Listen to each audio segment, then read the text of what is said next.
push too hard, something will push back. What happens next is my favorite part. What is up, everybody? It's Bigger Ford Entertainment. Thank you for coming on. Another special from stream. And we have a special guest from Scene Invaders, Jenn. Tell the people where they can find you, Jenn.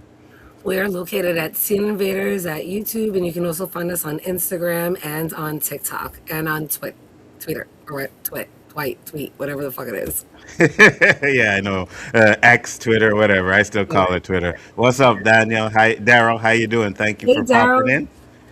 We are here to talk about From because there's a lot of things that I think that we should discuss because I was watching you guys stream and I was like, I love what you guys discuss over there and your theories and everything. So we can get into that too as well. But I want to first ask you, what do you think of the first two episodes that we've seen so far? I really am digging the new pace and the new vibe. The first episode didn't feel like the From we knew, and it kind of felt like the veil was broken. And then we got episode 2, and I was like, all right, this is back to the From that we know. But Hmm. that to me symbolizes that first episode drop that we've been waiting so long for is symbolic in so many ways, which is why we got such a huge reveal. I am loving it. I'm ready for this quick pace. I'm ready to be locked in, focused, ready to go. Let's theory craft, let's dissect. I'm excited for this so far. Absolutely, 100%. And I think the one thing that they did this season where they started off, and we talked about it backstage, is that they're actually having conversations now, right? You know what I mean? Absolutely. Yeah, and they're not hating on each other like they did at the one towns meeting when Tabitha came back.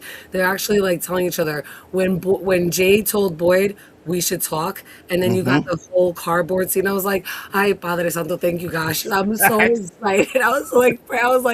Oh, I was so happy. But at the same breath, I was frustrated with Tabby. I wanted to right chop right in the throat when she didn't want to speak with Jade because I'm like, you're delaying the inevitable, lady. Like, what are you Yes. doing right now? And since when does Jim matter to you to check in? You had no problem going to the lighthouse. Like, why? Why all of a sudden now? And if he Facts. mattered that much, why you not looking for him? Exactly. And I said the same thing. I'm like, it's your reason why Jim is dead, right? If you had just talked to the man, right? This is your husband, right? You just found out that you were reincarnation. You should have been having that conversation. There's like, okay, come, we need to go talk. But no, she's like, oh, I gotta go. And then Jim got. Yeah. I I mean, didn't like that. I don't like that either. And if you are married, you want to process with him, not away from him. That's in my opinion. Neither of you know what the hell to do right now. Why would Hmm. you, if you're supposed to be one soul and really true soulmates, which obviously Hmm. you're not, but then you would want that person to be with you, to comfort you, to hold you, to go through with it with you. Clearly they're not soulmates because she was like, I need time to process and pieced out with no issue. Like he's a Facts. friend, an acquaintance, like that's not our band. I'm like, what are you doing? Hmm. And we talked about this earlier because Daryl was the one who got on me when I said she should have never left her kids alone, and she's always leaving them damn kids. Now, I'll say this: they are both bad parents. They were both bad parents throughout the first 3 seasons. I was like, these guys just leave their kids, let them roam off and that. But when I rewatched season 1 and 2, I was like, okay, I could see Jim was at least trying, and Tabitha kept pushing him away. Yes, I agree 1000%. I saw that especially on the rewatch, and I rewatched it a bunch of times. You really see that it's her. It's her that no matter what, she's always going to feel upset and resentment towards Jim for Thomas's death, that Hmm. she's always going to push away from him. There's no coming back from that, unfortunately, which is crazy because she keeps trying. It's what's that term? You know, repeating the same thing that you know is Over and over. Yeah. saying over and over. Yeah. Yeah. And that's what I Hmm. feel that it's her that's stuck in things. And I think that 100%. Jade is the one that is more self-reflective and is able to make the changes that are needed, which is why Hmm. I think the boy in white told Christopher. And I think Victor's right. He messed up by telling Miranda. Yeah, absolutely. But we think, and this is one of our theories that we think that Jade is probably going to go down the same path as Christopher did, right? I don't know if you guys feel that way too, but I feel like because it's a reincarnation and things are going over again, like Jade's gonna try something, realize it doesn't work, and he's gonna lose faith and probably cause something to happen. I don't know yet, but we'll see. What do you think about that? I do, because we know that Christopher went mad, right? Victor Mm-hmm. was very specific in saying that he was so happy and fun and he used to, play the violin, and then all of a sudden he got really mean and angry when he started drawing the symbol. So I do think that Jade, I think, has a better shot of lasting longer. I think Yeah. in this cycle they've come a long way, much further than their predecessors. But I Mm-hmm. do think that I agree with you that Jade is going to eventually go mad. And one of the synopsises for that they released for season 5 is Boyd and Jade coming to a head about Yeah. what Jade believes. And I think in that moment, or obviously going to episode 6, we can either see like Jade pick his shit up and like get it Mm-hmm. together, or completely follow the same loop that they've been in where he goes mad like Christopher did. Absolutely. Now, here's another theory that I had, right? Because we see that the man in yellow can transform, right? So I was like, what if the man in yellow kidnapped Christopher, like we see the monsters do in Jade, and then transformed into Christopher, and that's why he seemed different, right? So if that's the case, when we see the monsters take Jade, what are the chances that the man in yellow transforms to Jade to do that? Yeah, I actually caught that your theory was that from the last live that you guys did, and I thought Mm-hmm. that was a solid theory. I hadn't heard it anywhere before, and I really kind of like that, especially because we know that they never find Christopher's body. And I know one Mm-hmm. of some of the theories floating out is the skeletal body that we see in the root cellar Yeah. when Elgin goes to clean it out could possibly be Christopher, and we Mm-hmm. still don't have confirmation on who that is.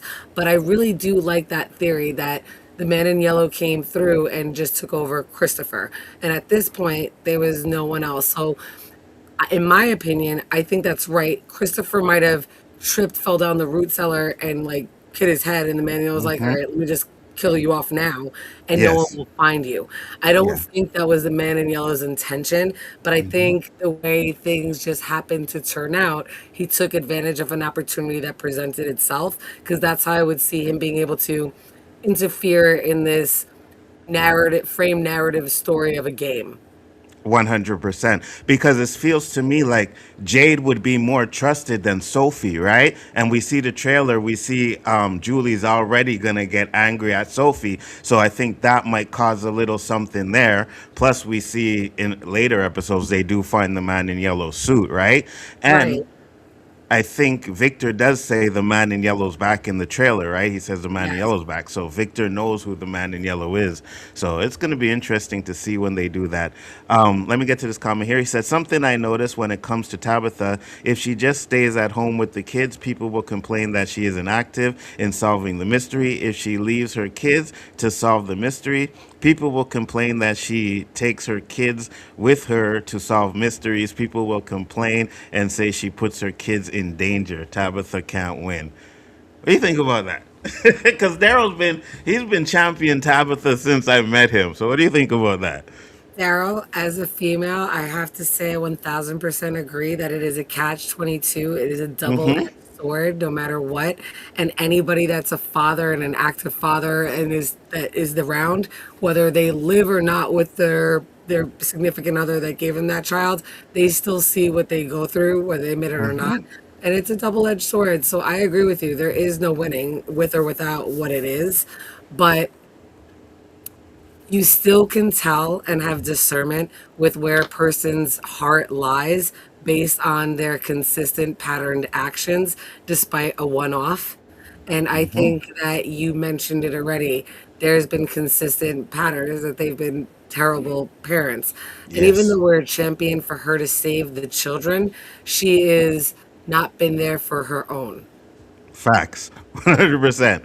And I agree with you 100%, Daryl. Like, you're right. Because if she stays with the kids, does nothing, be like, oh, Tabitha does nothing. She leaves her kids, right? But I think there's ways you can do it, right? So, for example, you don't leave the kids right after their father dies. You know what I mean? And she left to go clean the knowledge is Born. gotta cost. Yeah, you know what I mean? Like, no, Why? you don't do. Yeah, you don't do that. I think there's ways you do things that could have made her a little bit more sympathetic. And I get it. She's a grieving mom, but you think about your kids in that situation as well. You know what I mean? Like, no, I'm not leaving my kids, man. You know, Right. I'll take care of that later. So And yeah. and not to cut away because I think that she was dead ass wrong, but I think the fact that she went to go clean that off the barn Hmm. shows that despite her finding Jim's body and her kids suffering and pain, the fact that she has this knowledge of the original sin, for lack of a better phrase, Hmm. outweighs what they're going through now. Yes, Because absolutely. she actually went there. Have we seen her be a clean freak? Is she OCD? No. She chose to Hmm. go clean something that's like out of her character. Why? Because even though Jim's gone, obviously she was able to fall asleep because she's trying to still cope with whatever that knowledge is that we still don't really know what that on Kiwi moment is in Hmm. detail. And they know more than they're obviously said. They said it in a brief like summary so we can kind of understand. She definitely didn't tell Jim all of it and the truth. She's obviously avoiding Jade. There's a deeper, bigger conversation that needs to be had. She can't face the facts with her. No, no, no, no, no. Oh my god, oh my god, oh my god. And ahora she's cleaning some shit that she's never done before. Why? Because that's what weighs the heaviest on her soul right now. Absolutely. And I said this too on my last stream. When Jade and Boyd were talking, I was like, it's good that they were talking. But I was like, Boyd was asking he didn't ask the right questions. I'm The with you. first thing I would have been was like, wait, so people are reincarnated? What does that have to do with us? You know what I mean? Like, it's not like we know reincarnation exists until this moment. And it's like, okay, well, I guess, you Yeah. know? The way he believed it without even saying a word, I said the same thing. I was like, damn, it has scarred them that bad that they're willing to believe anything. Like he could have said anything. I was like, all right, cool, work harder. Yeah, yeah, exactly. Like, okay, so you guys are reincarnated. What the hell does that got to do with me? Why am I stuck here? You know what I mean? How do I get out of here? You guys can go Right. save these kids.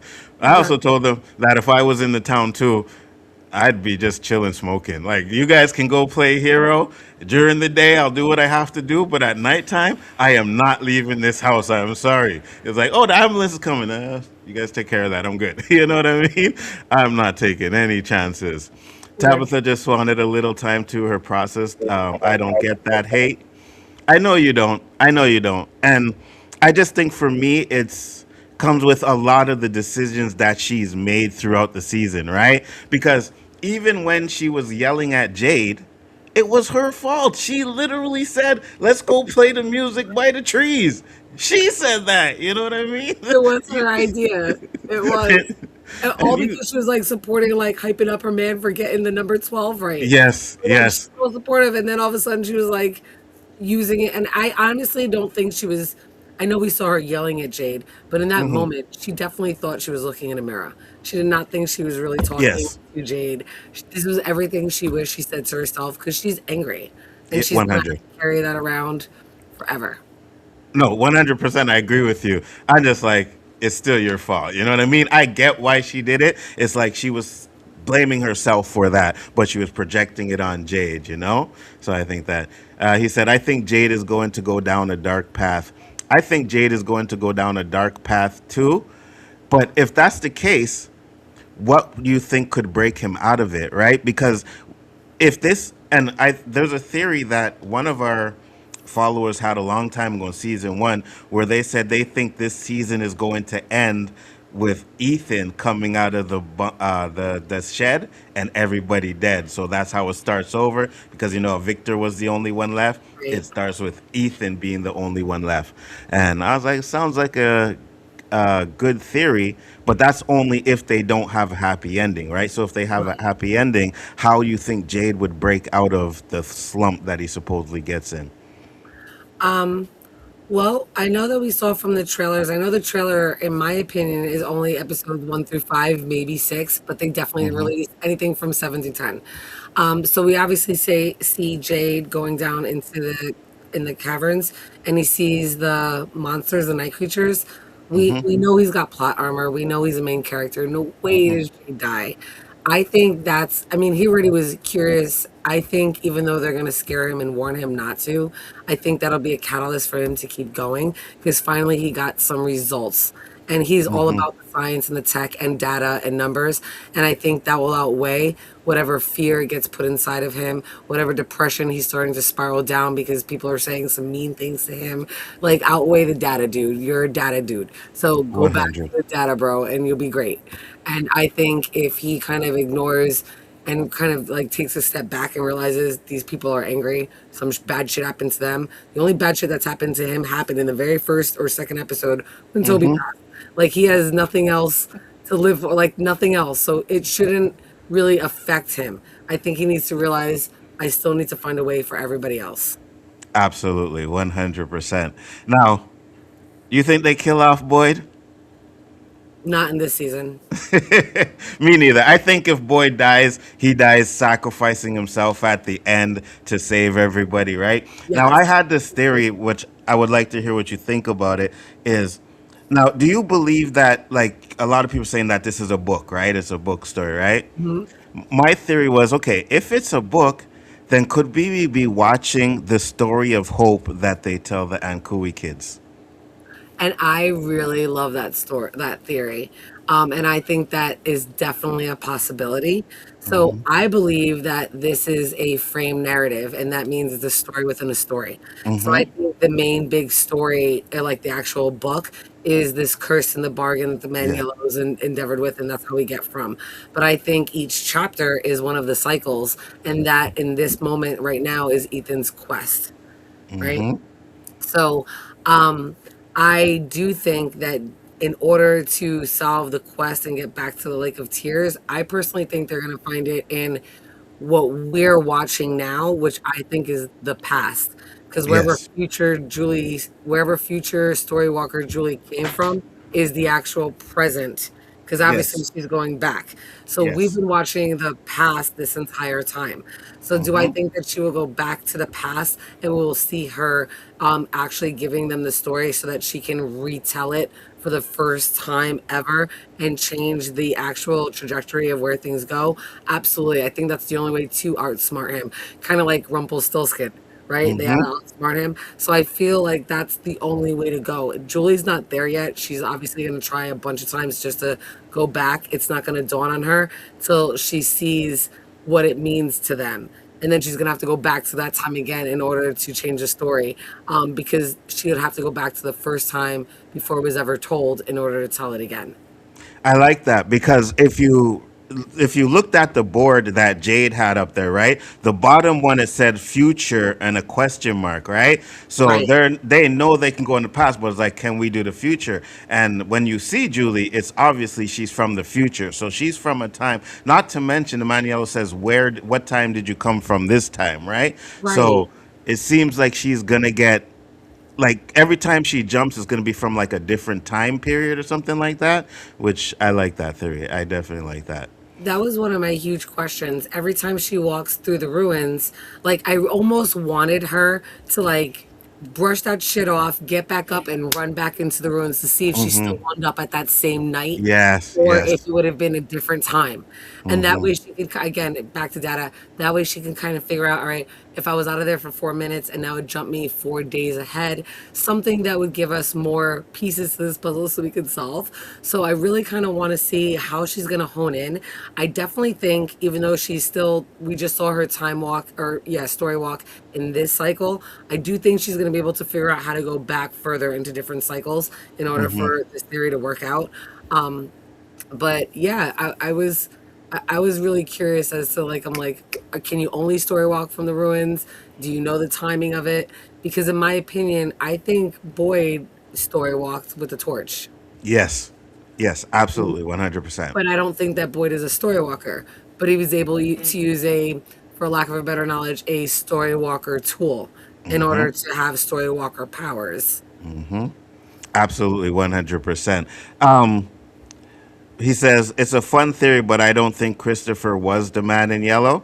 It's interesting.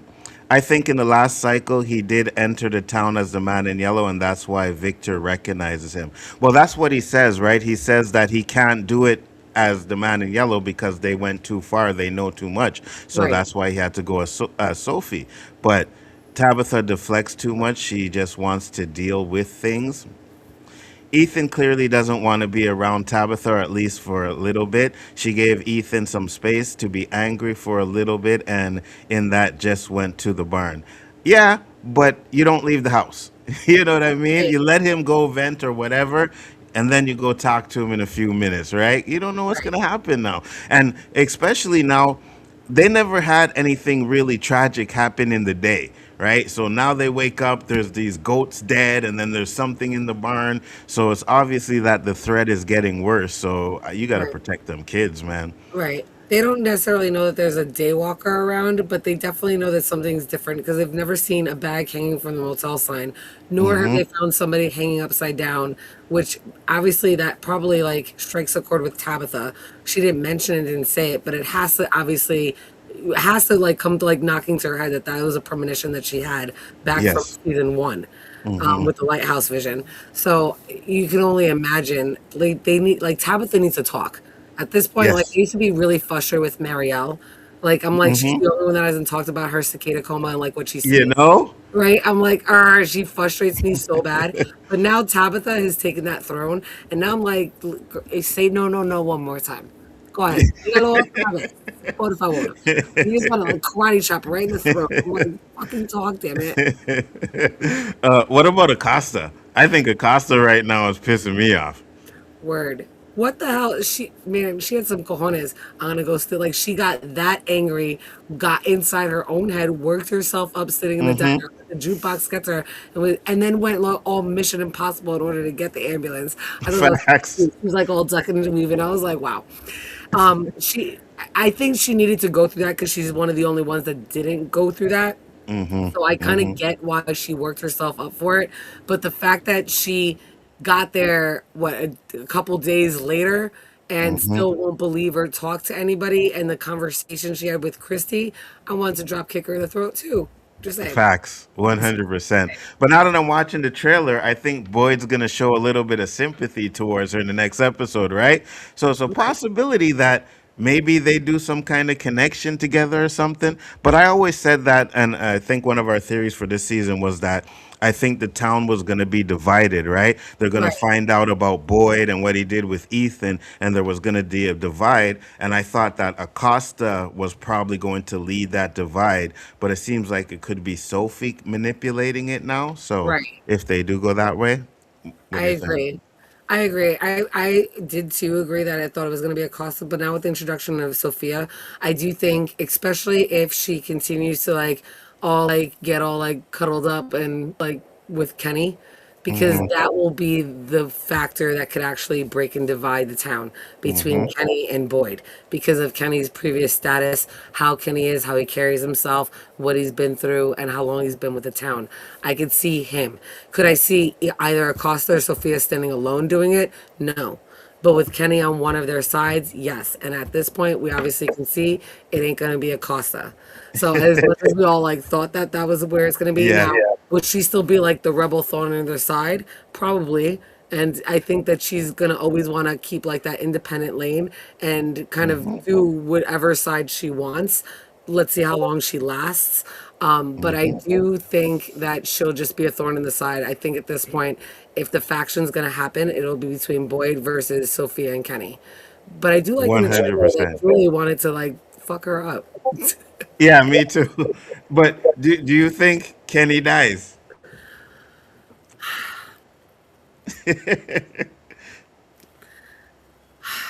In my personal opinion, at this point, no.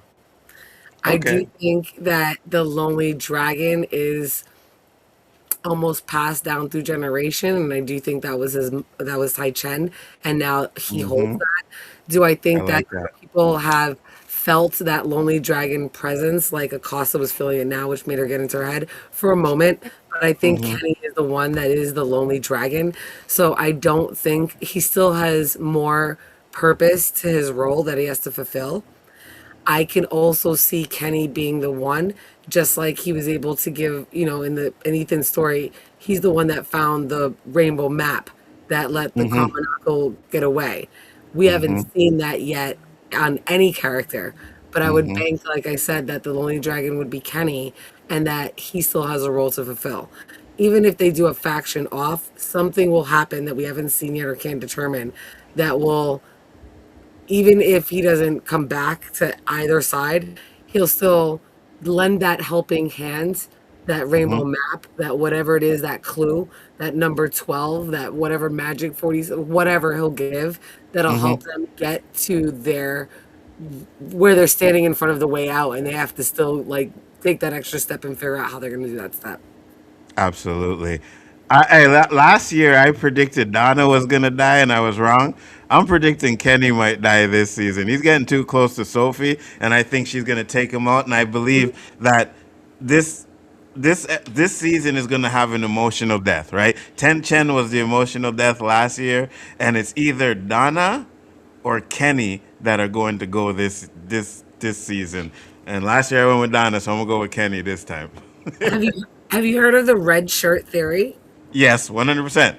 Okay, so obviously you've seen Christy with a red shirt, and I think that Dan, if when Dan gets here, Dan will tell you he thought that Christy would have had a bigger role and had a purpose, and something must have happened because they kind of forgot about her, and I Yeah, almost yeah. really agree with him. So considering that, I definitely think that she's out, and Ooh. I think Henry's a goner, and I know that's So gonna do I. there, but I Yeah, think Henry is a goner, and yeah. I think that you should stick with Donna because I don't think she's making it out this season either. Oh, they With can't that kill off thought. Donna, man. You know what I mean? But yeah, I think Donna might. I think Henry too. I had a theory though. I was like, because last year I was like, if Victor ends up remembering everything, right, and giving out all that information, then he's useless. And I think Victor could go too, right? A lot of Right. people are like, no, Victor's not gonna go, not gonna go. But I think Victor and Henry could die together at the same time. You know what I mean? Trying to save somebody or something like that. But that's because I seen that in Lost, so I go with some of the stuff I seen from Lost. You know, Same, same. because So hard this not has to so say that. many beats than Lost. You know what I mean? Like for Yes. example, the lighthouse, right? I was like, okay, so I believe the lighthouse is the only way that you can find the direction to the Lake of Tears, right? So if you get on the top of the lighthouse, you can find the Lake of Tears. And the reason why is because in Lost there was a lighthouse, and when Jack went up in the lighthouse, it showed him his house growing up. So I was like, okay, kind of makes sense if the lighthouse is the way that directs you to the Lake of Tears. Well, yeah, I 100% agree. And I think the proof is, I mean, I know that some people are still skeptical, but the fact that the boy in white pushed Miranda out through the Mm-hmm. lighthouse, and she was able to get out. And even though she was in Camden, when we know she's what, from Arizona, doesn't Yes. matter. She got back out, right? Yes. So I do think 100% that the lighthouse has to obviously be by the Lake of Tears. And I Mm-hmm. think that's where they need to go. Um, I loved Lost, watched Lost, can see so many different references on so many Mm-hmm. different levels. Um, Mm-hmm.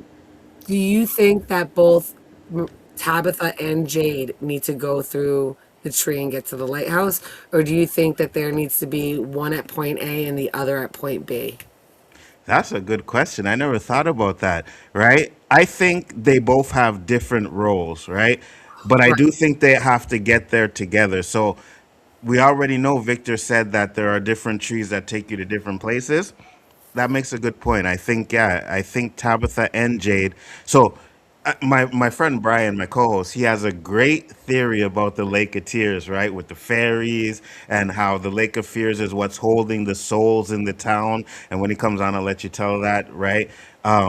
It's really a good one. So I think they all have to get to the Lake of Tears. That's Boyd, that's Julie, that's Ethan, that's Jade, and Tabitha. And to get to the Lake of Tears is where maybe they have to find a way to get the man in yellow to get out of there. But I also think that they can't necessarily kill the man in yellow because again, I go with the Lost reference, right? I think the right, only way the man in yellow can get out of the town is by killing the boy in white, right? He right. can't kill the boy in white, so he has to have someone else do it.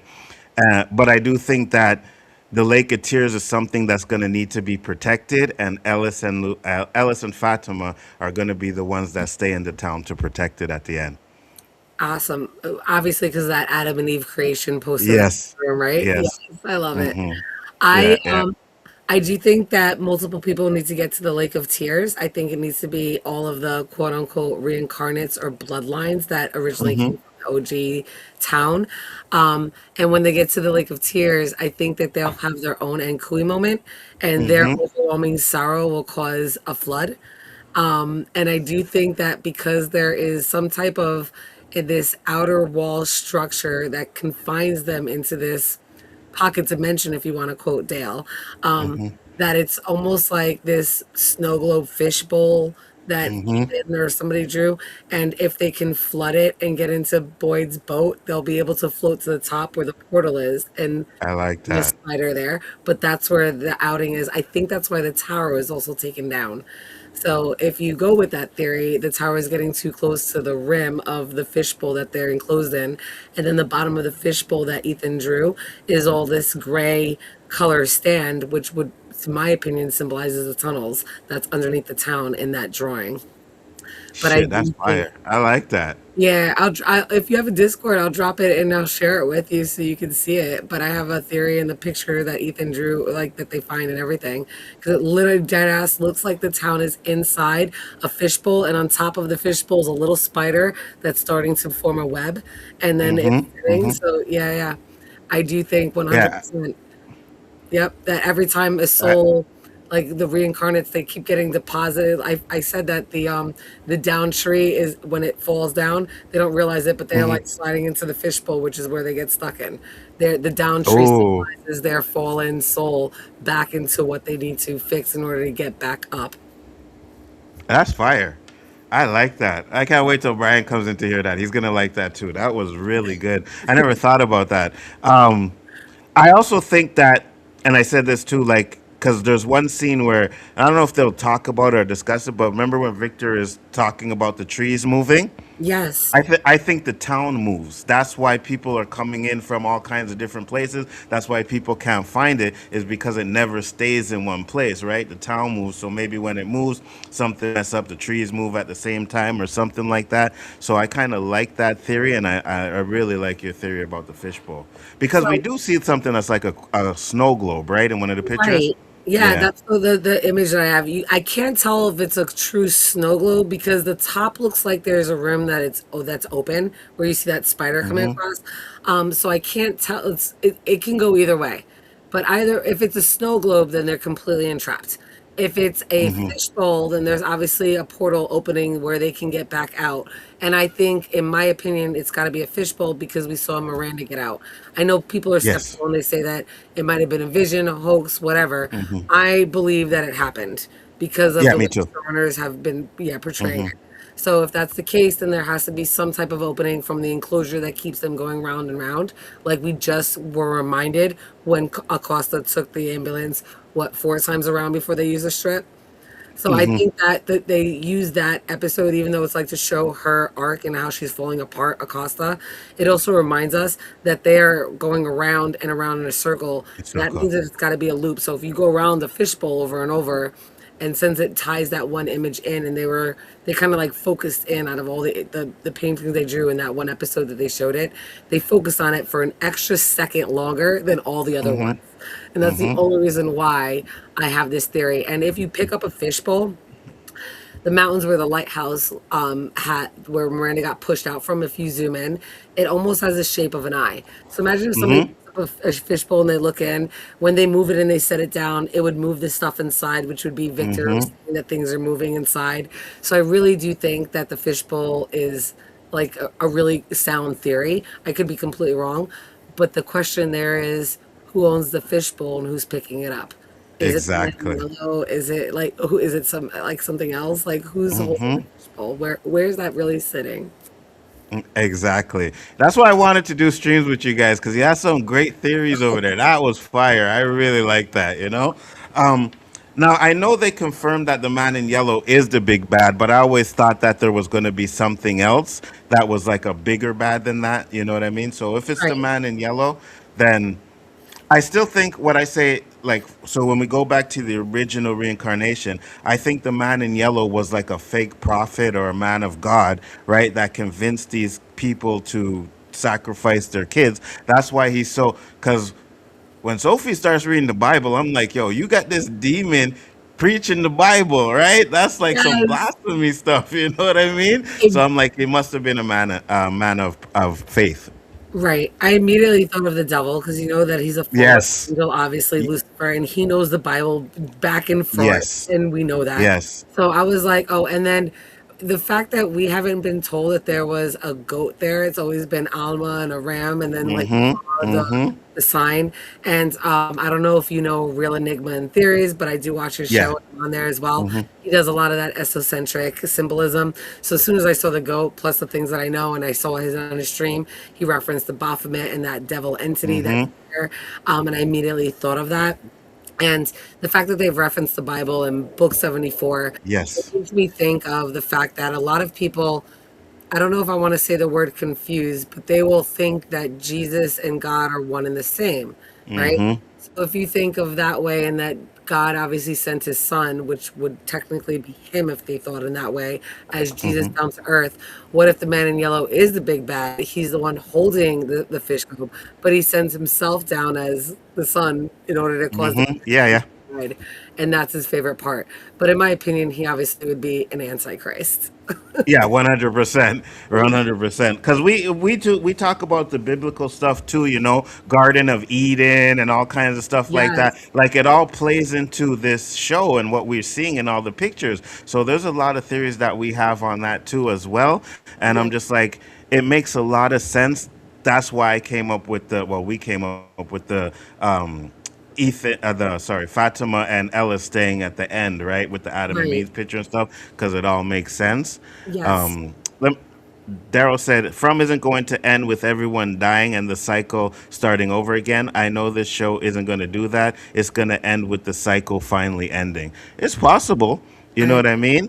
But one thing about this show is it's always been about the characters, right? Character development, stuff like that. So yeah, we're gonna get answers to that. Just doesn't necessarily mean it's gonna end in such a good way. I don't know. I'd and kind of be okay if they did something like that though. And that's one of the reasons why I think that Kenny survives till almost damn near the end, because Kenny Hmm. makes that reference that even if we can't get, he makes it early on in season one, even if we can't get out, maybe we can leave something for those that come after us Yes. to get out. And I think Hmm. that that's going to wind up becoming, when he finally like realizes that Sophia is deceiving him, I think he's going to come to realize like Yes. I independently need to focus and stop trying to find like some booty and actually like lock in and get out because he had some really good clues. And the fact that he knows the game of chess, I do feel that the game that they're playing is very similar to that. I think that the night creatures Hmm. are just pawns, and Martin made that Yes. comment that they're, just the tip of the spear. That means that they're the pawns. Hmm. And maybe the man in Hmm. yellow really is the king, but there still is a queen. We know that they casted a colonial woman. Who knows who it is? Maybe it's the spider that's the queen, like Loth from Oh like. my God, that's yeah, that's Sorry. our theory that the queen is the spider. Yes, Yeah, yes, yes, yes. that's what I I love thought. it. The flow. Yeah, I play D&D, so I exactly knew. That's Uh-huh. exactly what I thought. Everybody that was like joking around, like, "What is a big spider?" Like, I'm like, "Yes, the queen of spiders." Hmm. You don't know nothing. I'm like, "Yes." Hmm. It's in so much. It's so many different ancient mythologies have that in there, and the way this show is, I don't think it's really on one specific ancient mythology that we know about. I think that Exactly. it is a mixture of all of them, especially if they're here in America, where so many different, different explorers came from different cultures and brought a little of that with them. I think that Hmm. whatever all those people deposited here formed whatever the entity is from that is being what it is. We've seen it take Agreed. shape, and we see diversity in the show. I mean, Hmm. there's a diversity in the show. Even if it's a one character here or there, still the fact that there's diversity in the show, and I think that amplifies the fact that we have the man in yellow and the kimono lady, who I think you can Yes. obviously tie to Japanese roots and look at her and 100. the Jenn, Hmm. right? We have African American, we have Hispanic, we have white, we have black. There's diversity there, and I think that is on purpose. I think that's to Hmm. show that different cultures have come. When we're talking about bloodlines and reincarnation and origin, it's because it's come from different lines that form together to create this original like this original village. They probably all came Mm-hmm. together, were hopeful, like, oh my God, we're all different, but we get along. That was probably Yes. so innovative and brand new. That wasn't heard of back 1,000 years ago. So they probably thought Facts. they were being so modern and so changed, and some ancient, some ancient evil entity came and like fucked it all up for them, took that away from them, is feasting off the fact that they thought they were so great and they've changed. And even though in our modern times with all these new cycles we Mm-hmm. still all fall back to the same patterns and tear each other apart over our differences. 100%. Love it. Daryl said if Boyd dies, it's in the final episode. Hopefully Boyd don't die. Harold is killing this show. I think all the actors are doing an amazing job in this show, like really good. And even Sophie, like I don't know. I say this, man. This town could get me because I'd probably be hypnotized by some booty too. I can't lie, right? You got weed and booty, and I'm good, right? I'm like, what else do I need? So I think it Fatima, could. Fatima got that good, like, Yes, yeah, she got that good stuff, right? So I would just be smoking my brains out and trying to get. And remember, the first episode, that's what they all did in the Colony House. All they did was right. fuck, right? So So I I'd be guess like, on choosing day that you would be obviously choosing the flower then. you know, yeah, I'd be in trouble. I'm telling you that. I, But I I love go that. ahead. I feel like that orgy going down in like the living room was great. I would have walked by him and like, wait, what? What? Hold on. You know what I mean? Let me get in. Let me get inside there. See what's going Right. on. Right. But Sophie though, I said this like last stream. I'm like, she would have creeped me out. I would have been like, I don't know about her. She and it's like, no, you're just saying that because you know. And I was like, no, she kind of creepy, man. You know what I mean? But she is killing that role. I think she's like one of the best newcomers. I was so like, oh, you're doing a really good job, man. I like her. One of the theories that was floating around when we first got the trailer, like what, 47 days before, Hmm. season episode 4 dropped, or sorry, season 4 dropped, they were like, oh, I think like, she's trying to get it on with Kenny, right? Yeah. Everybody assumed that. I was like, did you not see the creepy smile, the way she looked? That's Yeah. not getting it on face. I don't know what girlfriend you've had, what wife you got. If she is riding you looking like that, you should run and call a priest, an exorcist, a pastor, sprinkle some holy water. I don't know, whatever you do, get some crystals around you, throw some salt in a circle, whatever you do. But you need some, in my opinion, you need some Jesus up in there because Facts. that is not okay. Facts. I don't care how horny you are, that is not a good look, period. Facts. 100%. And I probably still do it. You know what I mean? Like, oh well, at least I'm going out in some boom boom, so I'm good, right? Daryl said back in season 1, Ethan said Jim that they are on a quest and probably have to save someone to go home, and that Norman went to the Lake of Tears and they had to save someone. Absolutely, 100%. But I don't think they can save the Ankui kids, right? It doesn't really make sense that they actually save them from dying. But what I think they're trying to do is release their souls from this town, right? It's probably what the man in yellow is feeding on is their souls, right? And you got to release their souls so that they can get out of this town. That's what I think, at least. I But 100% agree. The question then is, how do they release their souls? Do they have to find their bones? Are their bones in the bottom of the lake? Are mm-hmm, they releasing their souls? Is it saving the reincarnated Nkui kids? And we don't just know that they're reincarnated because we see the ghost. So we assume that they're not reincarnated. Like, is Elgin, Ellis, Julie, Ethan, are those all and Kui kids reincarnated? There's still so many rules and so many things that we just don't know yet. But mm-hmm, these are all great theories. And I agree with you. That's definitely a premise and a basis for the theory. I just need more episodes to come, even though I don't want to rush it, so that we mm-hmm, can fill in all the pieces that we need to keep theory mm-hmm. crafting. Oh, 100%. Because I was watching some streams. They're like, "Oh, we got to see the first 6 episodes." And I was like, "You motherfuckers!" Right. You know what I mean?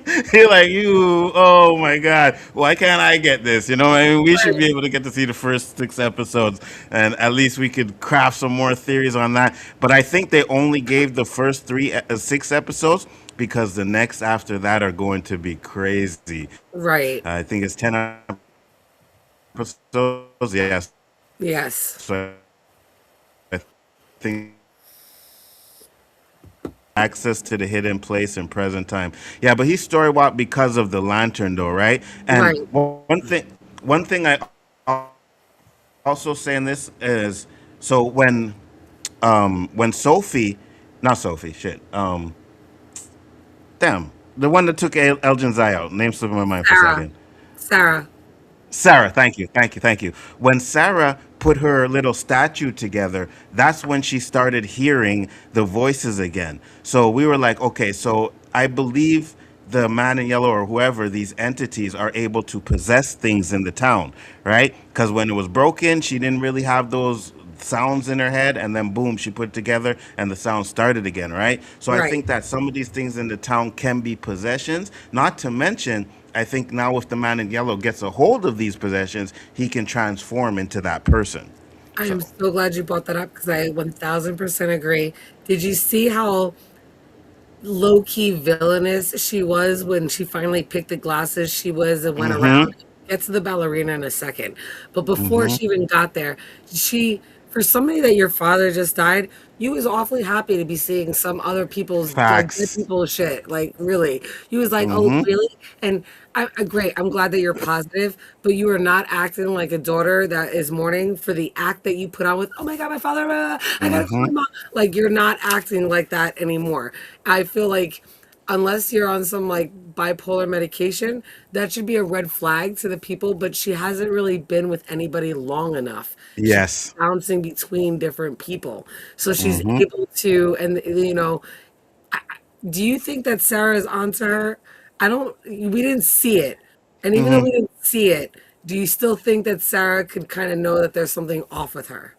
I think Sarah's gonna figure it out. I think she's gonna be the first one to figure it out. And I think with Julie having that like argument, because it looks like everybody's around when they see that. I think Right. that's where it's gonna be like she's starting questioning, and then we know she has the sounds in her head, and Sophie is there. So I think she's gonna be the one to realize that something's off with her. Now, because it's Sarah, even though I love Sarah, I think she's highly misunderstood. One Um, hundred. 100, yeah, thank you. I love Sarah. Mm-hmm. Do you think that she will be believed? I think Boyd will if she gets to talk to Boyd, but I don't think anybody else really believe her because they still don't trust her, right? You could see that Kenny kind of didn't want her to go with Sophie, right? He's like, but then he's like, okay, you can go with her. So I Right. think she's getting back in there, but after what she did to Elgin, she probably lost a little bit more trust from certain people too, as well, you know? But listen, Eldon deserved what's coming to him. Eldon deserved what came to him. You do not do that to a woman, and we say this all the time. Eldon is not invited to the cookout. He's just not coming. Eldon is not invited to the cookout. Sorry, Eldon. Bro, Mm-mm. the fact that he would, when Christy was stitching him up and he was like, Fatima had the baby, maybe we can look it out. I was like, Yes. Are you for real right now? I was like, oh, Yes. you didn't learn. Oh, you didn't learn. Thank you. So I was like, oh, you deserve everything you got. You deserve everything you got. Like I was teetering, but your reaction was definitely like Mm-hmm. what would have put me over. And your reaction was wrong. Straight up, dead ass, Thank hard on you. the sand, wrong. Nah, bro. Nah. Thank you. Because when we did the stream and we are talking about it, they're like, oh no, we think Elgin, he understands what he does. Like, no, he didn't. No, he You don't didn't. understand. If you ask that question, then you still think you're in the right, right? Right. He may change later on, but in that moment, he was like, oh, maybe it worked. We could still get out. So you don't think you're wrong for what you did. Yeah, no, you ain't coming to the Yeah. cookout. For Mm-mm. somebody that teaches 15 to 17-year-olds, and I've been doing this for almost 20 years, trust me, he didn't understand shit. 100%. now, So it was me now, out now, there. now, someone did say Boyd should have told him what came out of it. You know what I mean? Hey, listen, you Bert Smiley again, but no one told him that, so he doesn't really know that part. I guess when he finds out, he may be like, "Oh shit, what did I do?" But right now, he's like, "Nah, I think I did right." So nah, And, screw you. and whoever had that, I agree with you wholeheartedly. I also think that the reason why Boyd didn't say that is because he had his little mic drop moment, aka the little Yeah, tag. yeah, And unfortunately, because he let himself get all like he let Elgin get worked some of out. that comment, and then he Hmm. tried to like really like puff out that his feather chest, like no, Yeah, put out. Mhm. Why would you leave the tools underneath on his bag with this bro? And then why Facts. would you leave the Polaroid camera where he was already communicating with Kimono Lady? Why you gonna leave this man that ain't got shit to do? His mind is running, already ain't believing shit, delusional, so they can continue to manipulate him. You should have taken the tool back with you. I was staring at the Facts. camera. I'm like, boy, even if you don't turn into the man in yellow or don't really completely lose it, Hmm. oh, you lost it. Because why would you leave that in there underneath? I was so upset about that moment. I was so upset. I know, I'm right there with you. But you said something about Boyd. You think he does turn into the man in yellow? That's kind of a theory that I have, or that I hear going around, and I have it too. I kind of So, think it could be like that because I don't think everybody in this town is a reincarnation, but it's a right. possibility that they have roles to play, right? And Boyd's role would probably be to end up being the man in yellow. So this is not my theory. It's Xander's from the Invaders. He said this back Hmm. in season 2. So if you Hmm. go all the way back, and he's been saying it since. We also agree that there's plus ones that have come in with the people that are reincarnated. Yes. And those Yes. plus ones would therefore have a role to still play because Yes. obviously they've impacted that person's life, that it's imprinted in their soul, that they still have to Yes. be and play a role in their life or in the story, as the Hmm. man in yellow has stated. So he said that every time that there's a plus one, there's always one that's going to stand out, that's going to try to take charge, that's going to try to figure everything out, and it's going to wind up going so crazy and be like, if this town is about taking hope, because he had seen Abby's scene in the RV from Hmm. one. So if that's true, and this place is going to eat your hope, then it would drive you insane to become what you hated. And Xander had said that, and then we saw in the trailer for season 4, you fear what you hate what you Yes. fear. And he Yes. was like, I've been saying that the like Boyd's gonna become the man in Hmm. yellow. And Hmm. then that would imply that every cycle it's one entity, almost like, did you watch Welcome to Derry? Do you know Pennywise? I'm a huge Absolutely. okay. That was fire. Okay, okay. So then, therefore, you understand the connection that we have. We're like Yes. entity, but it just happens to take Yes. on the form. And because of the rules that we don't know, one of the rules might be you have to take on the form of what's from the Hmm. previous cycle, which is why Yes. we think Victor, they might know Victor. Because even though Christopher, like, everybody loved Christopher, blah, blah, blah, Victor didn't say that he was like the boy, like the sheriff, like the one that ran Hmm. shit. There's got to Hmm. be somebody that ran shit. All right. And Absolutely. even though we still don't know how the talisman got to where they are, and Victor said Hmm. never said he knew about the talisman. But again, it's been 40 years. He didn't remember he had a sister. Bro, you can't remember a Hmm. sister. I'm not expecting you to remember a talisman that was found in some nightmarish town that you probably can't fathom as a 10-year-old. So Hmm. do I think that there is a lot more to all of that, and it's been, like I said, on a loop, repeated all of these cycles. The question is that every time there's this Ethan Victor like storyteller, the way they tell their story, whatever their story is that embedded storyline that they have to Yes. use, and somehow they make the connection to wherever this water based portal is that they need to use, whether you want to Hmm. call it Lake of Tears, whatever it is. There are still definitely connections in every cycle that you can line everything up to be what it is. So it still continues along the same storyline, even though we call it different items. Yes, yes, I like that. Not to mention the fact that, right? So you said the plus one, which I really like that because in the previous reincarnation, Miranda went without Henry. That's why Miranda died. This time she had her husband, Jim, there, and Jim was the one that was to take the sacrifice instead of Tabitha dying, right? So I Right. believe that the plus ones actually mean something coming in there too as well. And we think that Boyd was the plus one because Abby was having dreams of the town. They don't really say it, but Yeah, she was yes, having dreams of the town before she got there. So 100. Boyd is the plus one. You know what I mean? 100%. And Hmm. if you want to talk about reincarnation, when Abby died and was there, when Boyd took her out and she was having these visions, the one character that was not there? Hmm. Sarah. Yes. Had not arrived yet to the town. And Hmm. Sarah has the same abilities that Abby has. And a couple of times, Boyd has told Sarah that he hears his wife talking through her, right? Yes. So I do Yes. think that Sarah, I used to think that Abby was Eloise. Now I do not Hmm. think that. I think that Eloise is story walking and we're going to see her. Yeah. I do think that we're going to find Eloise. Me too. Yeah. But I do think that Abby is, now that I looked back at all the times, like when she died, and I've lined everything up as best I could. Mm-hmm. Abby and Sarah have almost this, like a 4 month gap.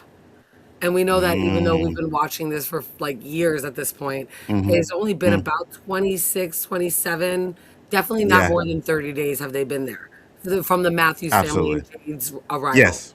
right? Yeah. So keeping that in mind, if Miranda and Christopher arrived and got into the same kind of an accident, their time together, everybody assumes it's just as quick. I don't think their time was Mm-hmm. just as quick. I think it took a little longer for them to get there. But Mm-hmm. we see when Miranda dies, she's at a bottle tree, but it's not a faraway bottle tree. It's just Yes. a bottle tree.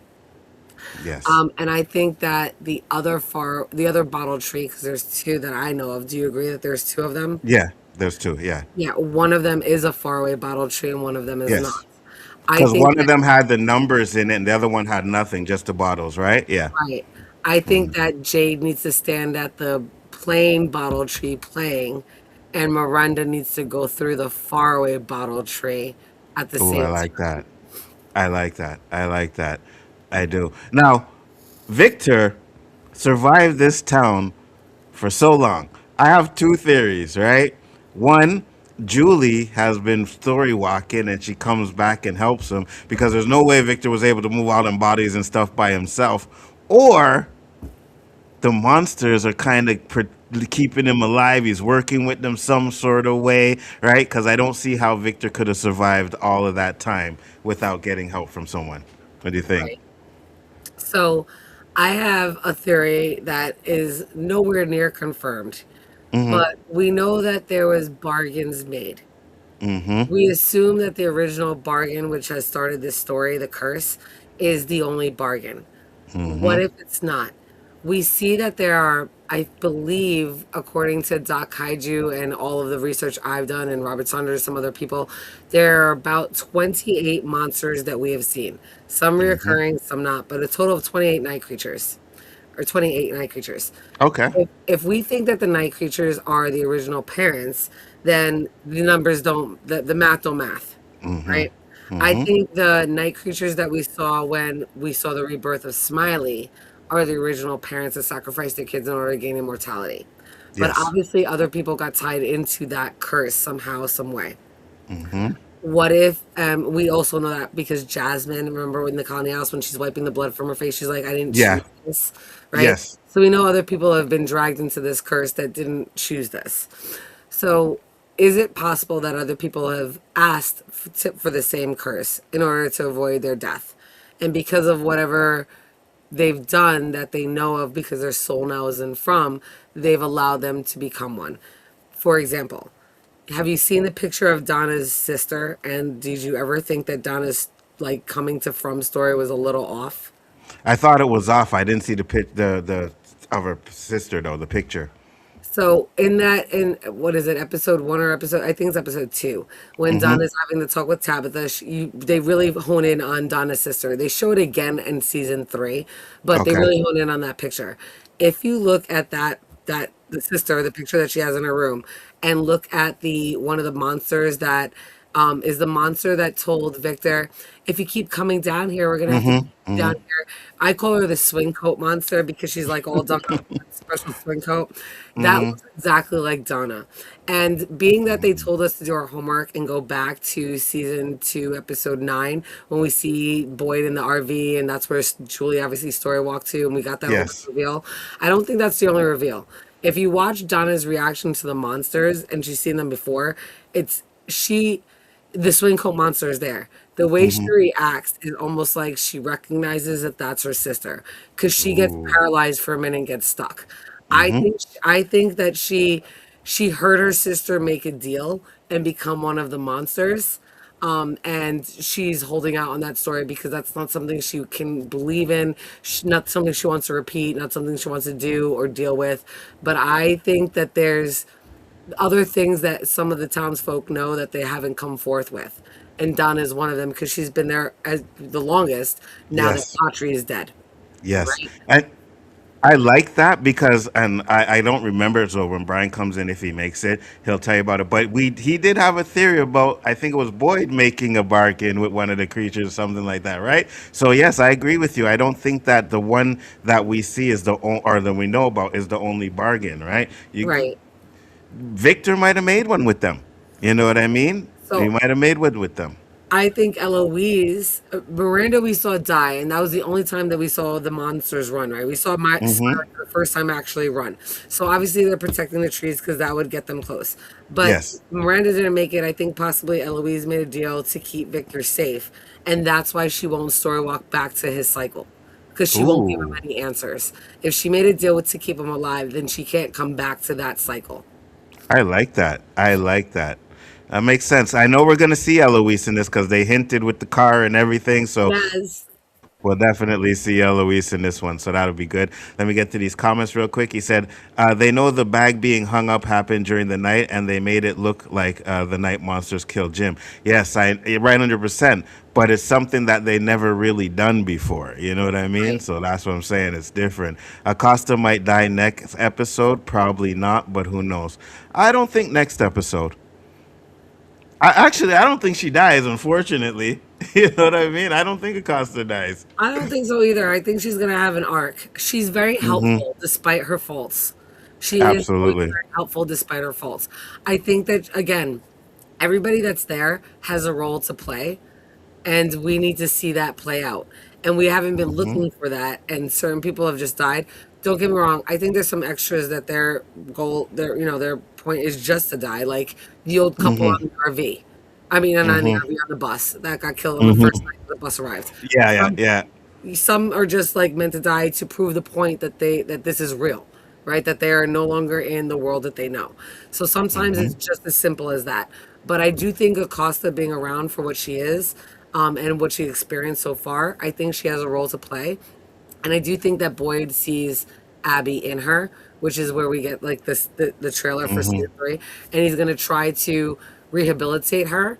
And so I'm really curious to see where her arc goes because she might we don't know yet, right? Kenny Hmm. and Boyd are the closest thing. What if it becomes Acosta and Boyd as the closest thing, and Boyd sacrifices himself to save Ellis, but like leaves it in charge of Acosta's hands? Something of that nature. That's You could see her having yeah. that kind of a redemption after killing Nikki. Hmm. And it's funny you say that too because Costa's a real cop, right? Boyd's sheriff, but she's a real cop. So the only person that would be able to do something like that, like Kenny, I get it, but Kenny still would make bad decisions. I think Costa would be able to make the right, hopefully make the right decisions after learning to Boyd, because she hasn't really made the right ones yet. But I get it. You know what I mean? She's just got there, like and she said it like I never got the chance to go and travel and do this all the time, right? I came there one night, boom, I was stuck there. How do I know you guys are telling the truth? And then all of the stuff that you see there, you might think like, yeah, this is probably just some kind of cult shit. You know what I mean? So Right. I get that. He said Kenny is never being killed off. I hope so. I Yeah. hope so. Five characters that won't ever get killed off: Ethan, Julie, Ellis, Fatima, and Kenny. I agree with all of that except for Fatima. Fatima, I'm Ooh. still iffy with. But if you, all the people that you named are all what I believe are the children, could be the children. Oh, that's interesting. Speak more about that one. So I'm either I can go either way. I have a theory for both sides. If we Mm-hmm. go with the only reincarnates that we can possibly have are the 12 monsters, the Mm-hmm. reincarnates, and the other two parents would be Tabitha and Jade, and then we Mm-hmm. have the Kui kids, then this theory does not apply. And I have a theory for that. But I also have a theory with what if the Ankui kids are reincarnated as well, even though we see them? We have to see them in order for Mm-hmm. them to remember like their OG moments. But what if Mm-hmm. they obviously have been reincarnated? So Ooh. if that's the case, Ellis was already Boyd already. I think the reason why Boyd also has survived so long is because he killed Abby in order to save Ellis. Ellis. Rather than sacrificing your child, you Mm-hmm. sacrificed another parent. And I think that's one of the ways that you can kind of get out of this by default. Mm-hmm. So I do think that's one of the reasons why Ellis is fine, and Boyd is at this point fine. But that's why they're toying with him and playing with him and trying to break him. They can't kill him, but they can get other people to kill him if they all tear each other apart. Ooh, I like that. If they can divide a faction and get people to argue, and then they pull like a Dale where like you accidentally stab, like he accidentally stabbed Ellis.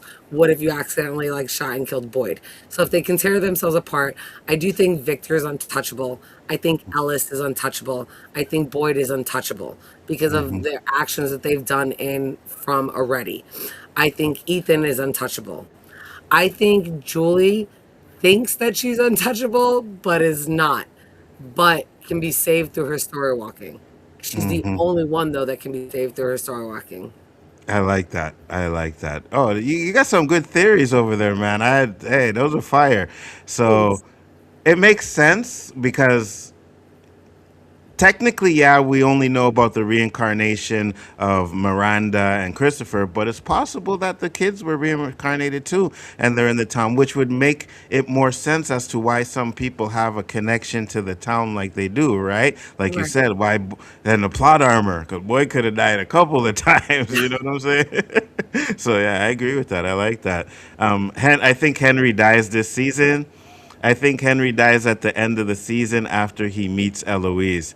Yeah, you know, again, I go back to Lost. They like to do that because when when Jin met up with his wife, they died, right? Right there. They Yep. died, Yes, you you know, do. right away. So I can see them doing an emotional moment like that where it's like, oh, I finally get to see my daughter Eloise, and then boom, he dies. Yeah, I could see that. I could see that. I Um, think that this show is going to be more cruel than Lost since they already did Me that. too. I think that Henry's going to die. Then Eloise will come back and Victor will be like, oh my God, Oh like, shit, that's yeah. bad. And I think that's the only way that they can keep Victor going is after, Mm-hmm. because taking away Henry, especially after they showed us this Yes. completely irrelevant scene of them becoming roommates. Like the Yeah. fact that that pulled Donna out of the room after I they're know. like, I'm like, not for nothing. Even if I would have heard that racket, I would have been like, are there monsters out there? No. Facts. All right, I don't give a fuck then. Shut the fuck up. I'm listening to 100. some important shit. Like, there's nothing that would have pulled me out of that room unless like there was another like Colony House massacre in Jasmine.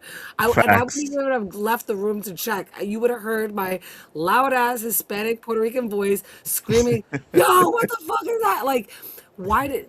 And then we did the camera just follows Donna. Mm-hmm. Are we to assume that they just stopped all conversation because Donna left? Because Mm-hmm. when Mm-hmm. Donna goes back in, it looks like they're still talking. What did we miss? Facts. Fatima is telling us stuff that she saw. Why would you deprive us of this? Clearly, there has to be one piece of detail that's important that you're now keeping from us. This is the shit that keeps me up at night. No, you are 100% correct. And that's why I said too, like even when I talked about them in the room with Jade and stuff, and you know, like they'd had this little conversation. Daryl, of course, he went at me. He's like, "Oh, well, they're not going to show every little conversation that they had." I'm sorry. I would have been asking crazy amount of questions. Like I'm not just leaving like, "Oh, figure it out." No, I'd be like, "Wait a minute. Okay, so wait.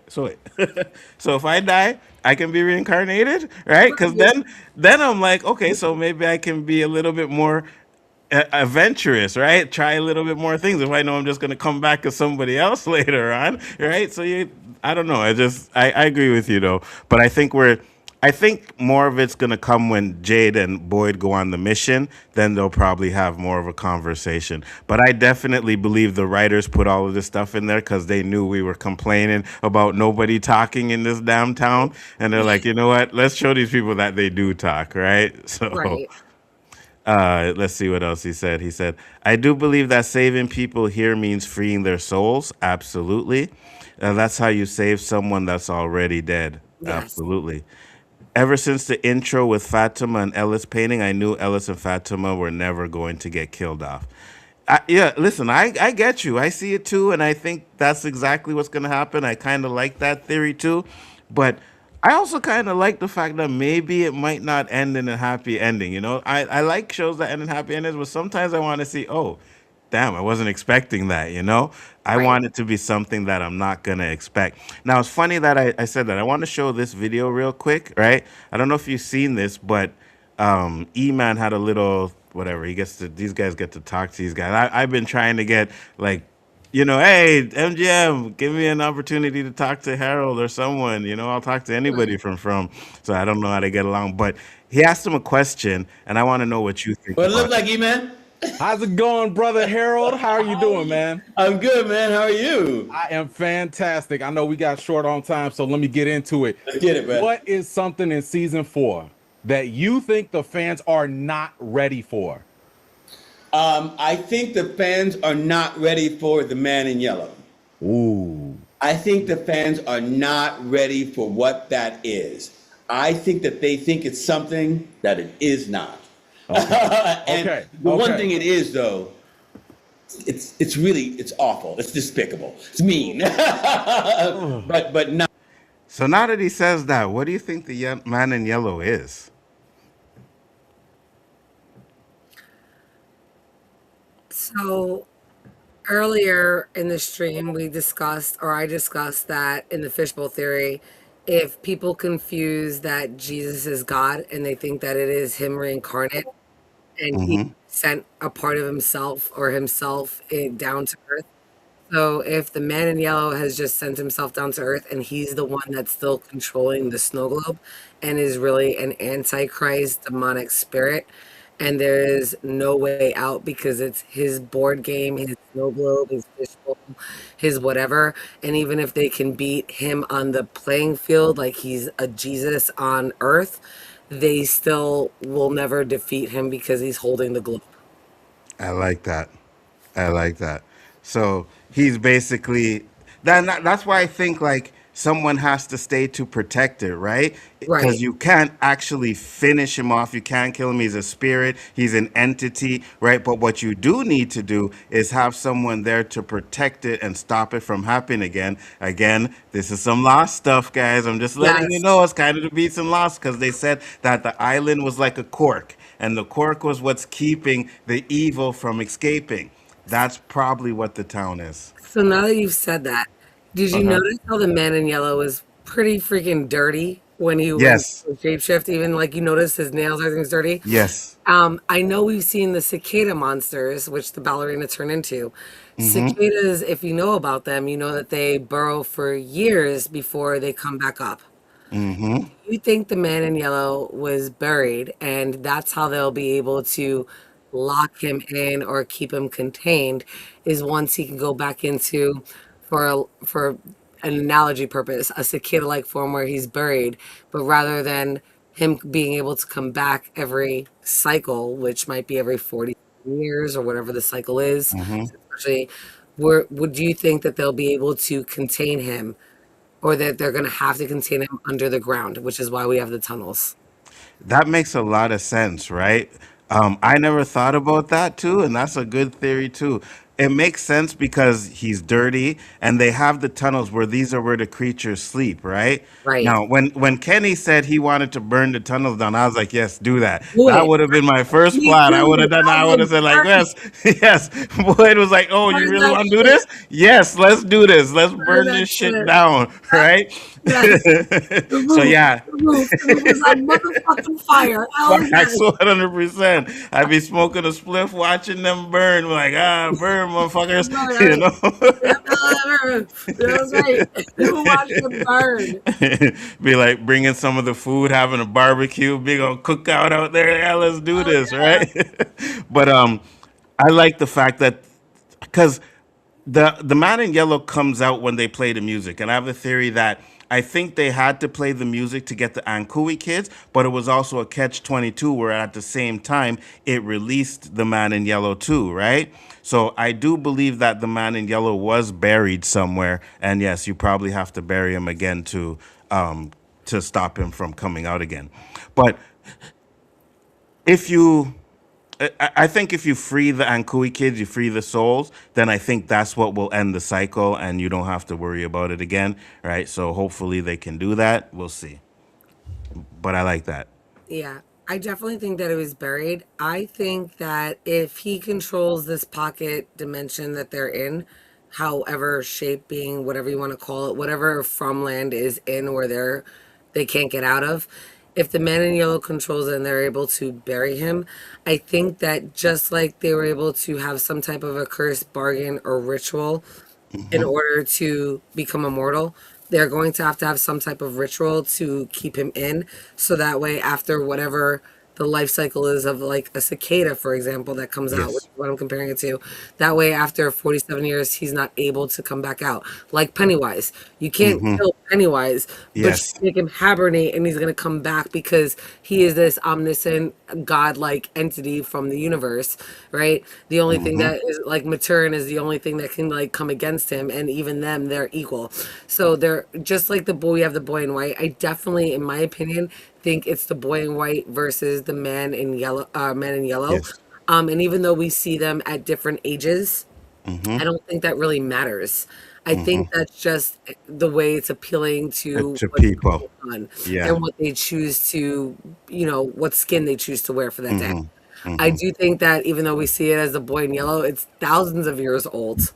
Yeah. And I wouldn't be surprised if tying back to the Bible, if since it's so confusing, why not continue to keep that confusing theme going, where the Mm-hmm. man in yellow is supposed to be like God, and the boy in white is supposed to be like a Jesus, but as Mm-hmm. a prodigal son, where Yes. he's fighting against his father, and that's why we have this. Yes, yes, yes. That's exactly what Brian said. 100%. He's Really? probably not going to be able to make it because he's still late No, in no, I really traffic. want to talk to him. Yeah, yeah. Oh, yeah. We'll do this again for sure.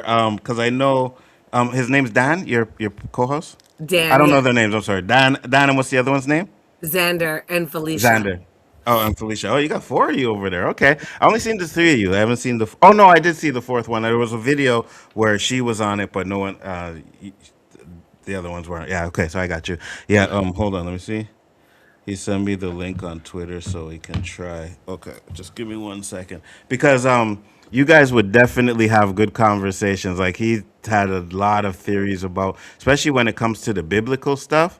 Like he was on that. So I think you guys would definitely have a great conversation on that. Just give me 1 second. Um I would yeah, go definitely ahead. I would definitely ask him how he felt about the priest and when in season 3 episode 1 that Tabitha met that helped Mm-hmm. her find out. I would love to hear his theories about that priest. There's so many theories, and then there's Bible verses that are referenced there that not everybody caught. So I'm curious Mm-hmm. to see how your Brian, you said, right, is his name? Yeah, Brian. Yeah, Yeah, Brian. I can't wait. I gotta definitely meet Brian. Even if it's on Discord or we're not on the live stream, I gotta just pick his brain now. I'm like dying to meet your partner. You're Well, going. we will do the breakdown for episode 3 on Tuesday night at 9 o'clock. So if you guys are free on that night, you can. Oh, hey, Brian's he's Oh, coming in. He's oh, driving though. oh. What's up, Brian? How's it going? I want to get in here because I wanted to have conversations about From. I had this meeting. It took a little bit longer than I thought it was going to take, but I wanted to at least be able to have a conversation. 100%. I'm glad you're here because we were talking about some of the theories, and she just had a question that she wanted to ask you. So go ahead, Jen. You can ask him. Hey, Byron, it's a pleasure to finally talk to you. I have to pick your brain about so many things. But the pastor or the priest that Tabitha meets in season 3, episode 1, how do you feel or what do you think that priest's role was? Do you think he was sus? Tell me what your thoughts are in relation to Book 74 and all the biblical references in all of From that we have seen. That is so very good, interesting. And my thing about it is that Tabitha was lost, and then he put her back on a path. My question is, was he actually part of or from the Fromville or part of that entity, or was he put her back on the path because she's the one that's going to break it? I love it. I have not really thought about it much since we've seen it. I just knew to always come back to it. Now that we've seen the man in yellow shapeshift and knowing that the boy in white was seen outside of From by Yes. Miranda in Camden, it makes me think that the man in yellow could have shapeshifted and become that priest and kind of given her a way to get back to From because he wanted her back in there and not let her escape. I'm not sure the man in yellow can leave. I know the boy in white can, but I'm not sure the man in yellow can't leave. I had this theory that the entire opening, the song, was really all about the man in yellow and his family. So like when I was a little boy, like all that stuff was about the man in yellow. And then he becomes a father. He's the father of the boy in white. Yes, I was just saying that. I think that is the prodigal son. And since so many people confuse Jesus as being the reincarnate of God, why not keep up that confusion? And I have a theory that they're in a fishbowl, and the man in yellow is the entity holding the fishbowl, but has reincarnated himself as the son, the prodigal son of Jesus, because that is his alternative self, to be the one that's in there messing around with things, but that they're in a fishbowl. So I am in agreement with you, but I've expanded on the theory and I've gone far. I was just telling your co-host about it. No, and then that's Anzo. No, that is a wonderful, wonderful theory, because I think they're in the Garden of Eden. Yes. Mm-hmm. And can the man in yellow possibly be the serpent? Yes, that's why we saw the goat, which is the Baphomet symbol, hanging from the motel. I told you. I told you. Now, Brian, tell her your Lake of Tears theory. You're gonna like this one. Yeah. Okay, so in the Bible, when Adam and Eve lose, when Cain kills Abel, their despair causes their tears to lake up and become a lake. And it's full of despair. That's really comes from the whole idea that what happened with Adam and Eve and how their despair came from Cain killing Abel. Yes. So if that's the case, could this lake of tears that we're talking about be that same river or same lake? And once again, we're talking about this is in the Garden of Eden. The Lake of Tears came from Adam and Eve, and this is why this is not technically in Earth, but because think of it as you said, a fishbowl or a pocket universe or something that's adjacent to Earth but separate. Correct. That's exactly what I think it is. If you go back to the Bible in the original story, when Adam and Eve were in the Garden of Eden, they were cast out and then they were put onto another plane. That plane would obviously be Earth, or it could obviously be one globe aside another globe, aka a fishbowl aside a globe. So if you are going back to the original story and they are trying to rectify that original sin, aka the curse and the bargain that they were made where they sacrificed their children, I 100% think that the Lake of Tears would be from actual physical tears. And just like the children were able to recreate their hope and they cried their hope into roots, I would think that their parents, when they realized that they were tricked and did not make the correct bargain, they probably cried the Lake of Tears, and that caused a flood. I also think because that they're in a construct of a pocket dimension that's in the form of a fishbowl, that they need the flood, because in order to rise up out of the fishbowl and come out of the pocket dimension they're in, they would need a flood to raise what they've done. But that can only happen once that they've become accountable and accept what they've done and are able to save all the children and bring everybody to the Lake of Tears that it needs to be saved, aka reincarnate. That's perfect. How about this? And then all the deaths, all the souls that die in Fromville go to the Lake of Tears. Yes. And those are the voices that Sarah hears and Abby heard. Exactly. And they don't understand why they're hearing these voices.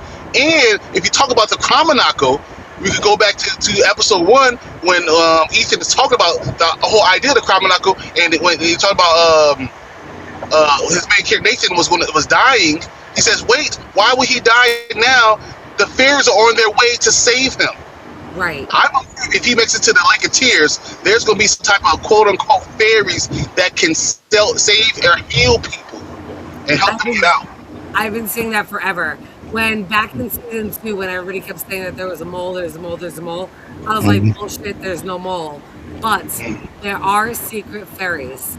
There's going to be 2 secret fairies that we don't know of. And the fact that they have to come back from the Lake of Tears, do you think the Lake of Tears is in the tunnels, or do you think it's on the surface level? I actually think the Lake of Tears might actually be where the lighthouse is. And why do you have a lighthouse? I definitely agree that it's where the lighthouse is. I also think that the tunnels run beneath all of From, and that there is a tunnel that will eventually take them to. That was where the original lake from the cave drawings where they came in through.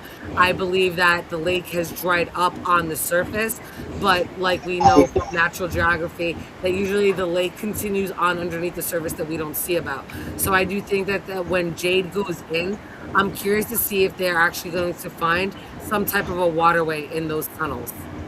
So Ooh, I on like the that. faraway tree, the tunnels will take them to the Lake of Tears, where the exit is. Where they'll be able to figure out maybe how to get out from that point.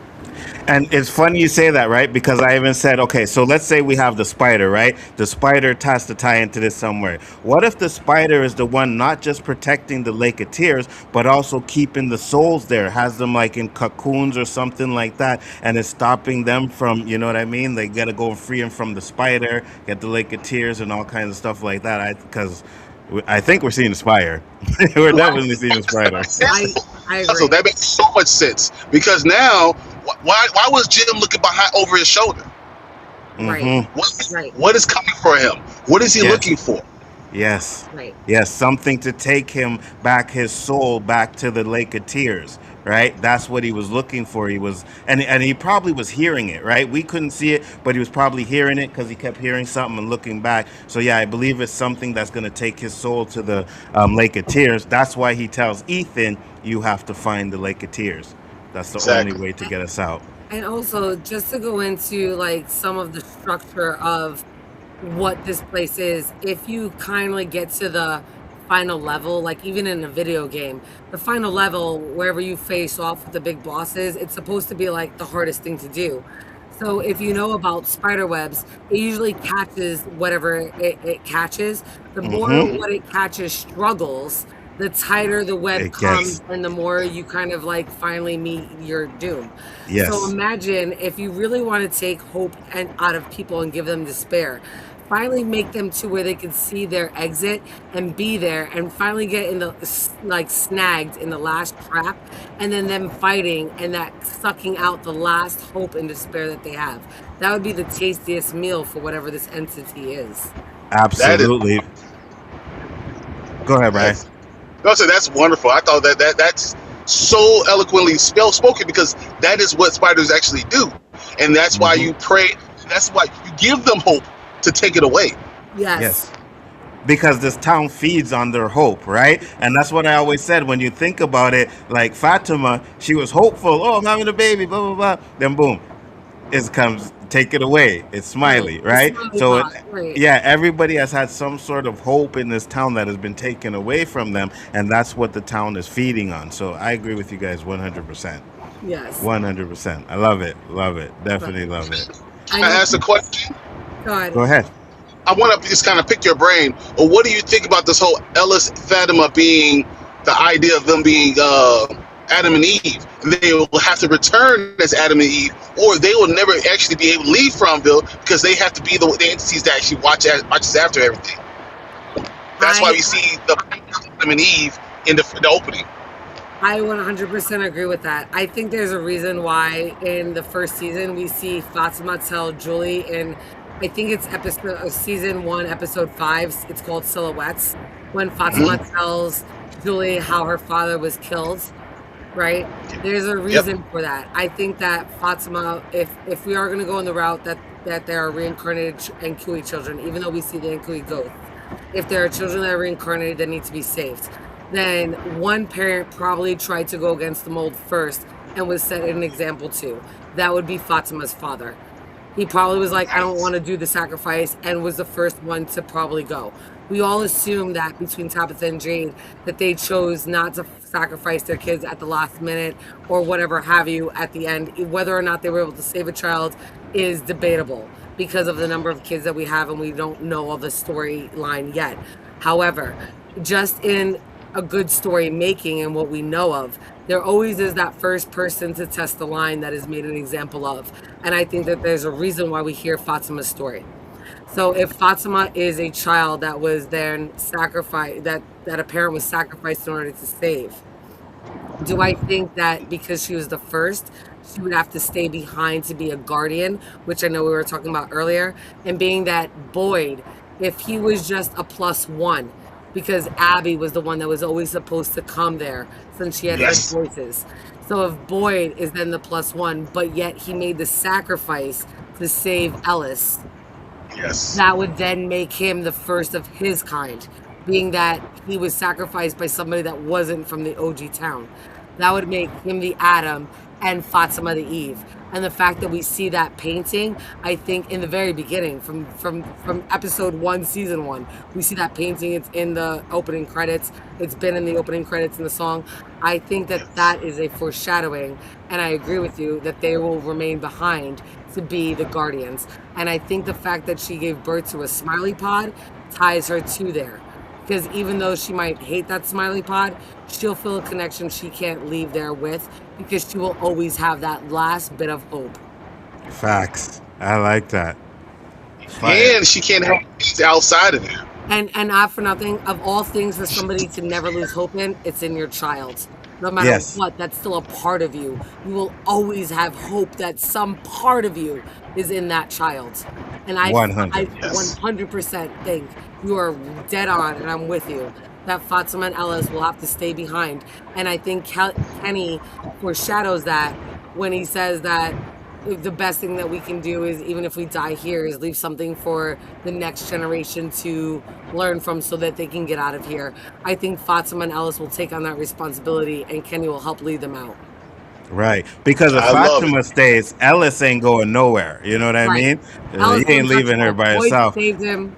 He Yeah. ain't going nowhere. Just like 100%. Miranda and Eloise left for Victor, I think that they, in their own right, bargained and bought Victor's life, and that's why he survived him for 40 years.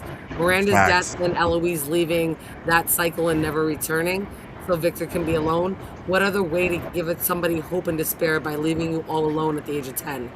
That was their Right. deal, because for 40 years, the entities fed off of Victor. Absolutely. 100%. Now, I wanted to get into, because you said you were going to discuss it, your ballerina. What do you think about the ballerina? Because I don't have any theories on that one yet. All right, so what do we know about the ballerina that we've seen just from her? We know that she was the first entity that they defeated, quote Yes. unquote, right? And we know that when she was defeated and the music box was finally smashed, we know that it became the cicadas. We then know Yep. that the cicadas took over 3 different bodies: Randall, Marielle, and Julie. We know that from that cicada coma that they could have died, but they were saved. I also think that them being saved makes them untouchable, which is why Randall isn't killed. Oh. Which is why Randall, Miranda, Marielle, and Julie will not at this point be killed in this timeline. Julie's story walking takes her off the board. If you can story walk and go somewhere else, then I can get you, which is I think what we saw in this last episode, where the waitress monster, like, dead ass pulled her by her hair and dragged her down, and Randall saved her. I do think that because of the cicadas being part of the ballerina, that she is not dead or defeated, just like Smiley was not. Smiley was able to be reincarnated, in my opinion, through the worms. She is able to be reincarnated by whatever the cicadas are. Randall still sees those cicadas. That has not left him. Obviously, Julie and Marielle, from what we know of, have not. But Randall still sees the cicadas. In my opinion, Randall sees the present, Julie sees the past, and Marielle sees the future when it comes to story walking. And I think the reason why Randall could not story walk when Julie did her little experiment is because the ruins are ruins. That means that they're from the past. They were a perfectly great structure, and over time, they have ruined. So that is a past structure. That's what made Julie story walk to the past. If Randall finds a present place, I think he could story walk. And if Marielle was to know something from the future, or I think she has premonitions for story walking, I think Marielle hasn't spoken or said shit because she knows Christy's gonna die. Ooh. And I think that Christy is part of the Red Shirt Club, and because she is now wearing a red shirt, she ain't gonna make it out this season. She gone. She dead. She dead. I think we predicted her dying too as well in this episode, right? Because Kenny's lost a lot, right? Right. But Kenny had a thing with Christy, and he thought that's where we were going until Mariel came in there, right? What's a Right. way to Yep. take more hope away from Kenny is to kill Right. Christy. You know what I mean? Even if Sophia is his new boo boo, he's still Mm-hmm. gonna feel it if Christy Yes. dies because that was his first boo boo there. Yes, yes, Absolutely. yes. I don't know why he would pick Sophie as his boo boo, but man, she creepy. She's like I ain't doing that. That's so messed up. So many yeah, ways. yeah, I ain't doing that. You know what I The mean? only reason why they're gonna hit it off is because they're gonna have that shared connection of your dad died, my dad died. Mhm, Aw. Yes. He's like a high school 7th grader. He don't know no better. Like, Facts. He's like, he don't know no better. He don't know better. Facts, You don't know 100%. I mean, he was trying to get him. I think What's Christy might sacrifice herself for Kenny Ooh. Okay, I like Okay. that. Mm-hmm. because she never got to really show that how much she really cares about him. She almost made the decision to leave everyone else and just stay with Kenny, but this is her chance to kind of show how much she cares about him, so he knows. That would actually explain a lot because since she was really going somewhere in season 1 with the show, and then season 2 and season 3, especially after that haircut, womp, womp, womp, No. she hasn't really done nothing. And that haircut was her own personal, the actress itself's personal choice, and the show allowed it. Womp, womp, womp. I don't Yeah, know Brian why, hates the haircut. but yeah. I'm like, oh my god, what why? They had creative differences clearly, and the show's like, listen, the people have spoken, you're out, kid. So I mean, she's definitely a gunner. How she's gonna go, if she sacrifices herself, I think that, and obviously Ken will feel that, I think that would solidify him as the lonely dragon. Even if he shacks up with Sophia or whoever, which, by the way, considering she's 15 and he's like almost 30, I hope it doesn't happen. But she's Yeah, yeah. definitely trying to cuddle up to him in some type of way. So I think if Christy died, it would totally affect him. How would you affect him even harder? Making her die for him, and that would Yep. solidify him as the lonely dragon. Absolutely. I like that. And To really solidify, you have to lose Boyd too. He would have to lose Boyd as the final piece. I can see that. I can see that. Now, technically, yes, she is 15. We're not saying it might be sexual. It could be like a brother sister type of thing. You know what I mean? And that's But what I'm hoping for. It's a yeah, brother- that's what we're all hoping for. we don't need the show to go in a direction that no one is taking right now. We're like, wait a minute, no, we're not doing that, right? All right, So, not to get political, but with the things that are surfacing, and oh yeah, I know. yeah, I don't think they're gonna go that way. I'm just saying, it's like it would hit a chord with too many people. Oh, 100%, 100%. Anything else you wanted to discuss? So the ballerina, I think that Sophia, the man in yellow, definitely had a reaction to that ballerina, and that is kind of debatable what it is. But being that every person in From has had a counterpart, I think that the man in yellow also has a counterpart.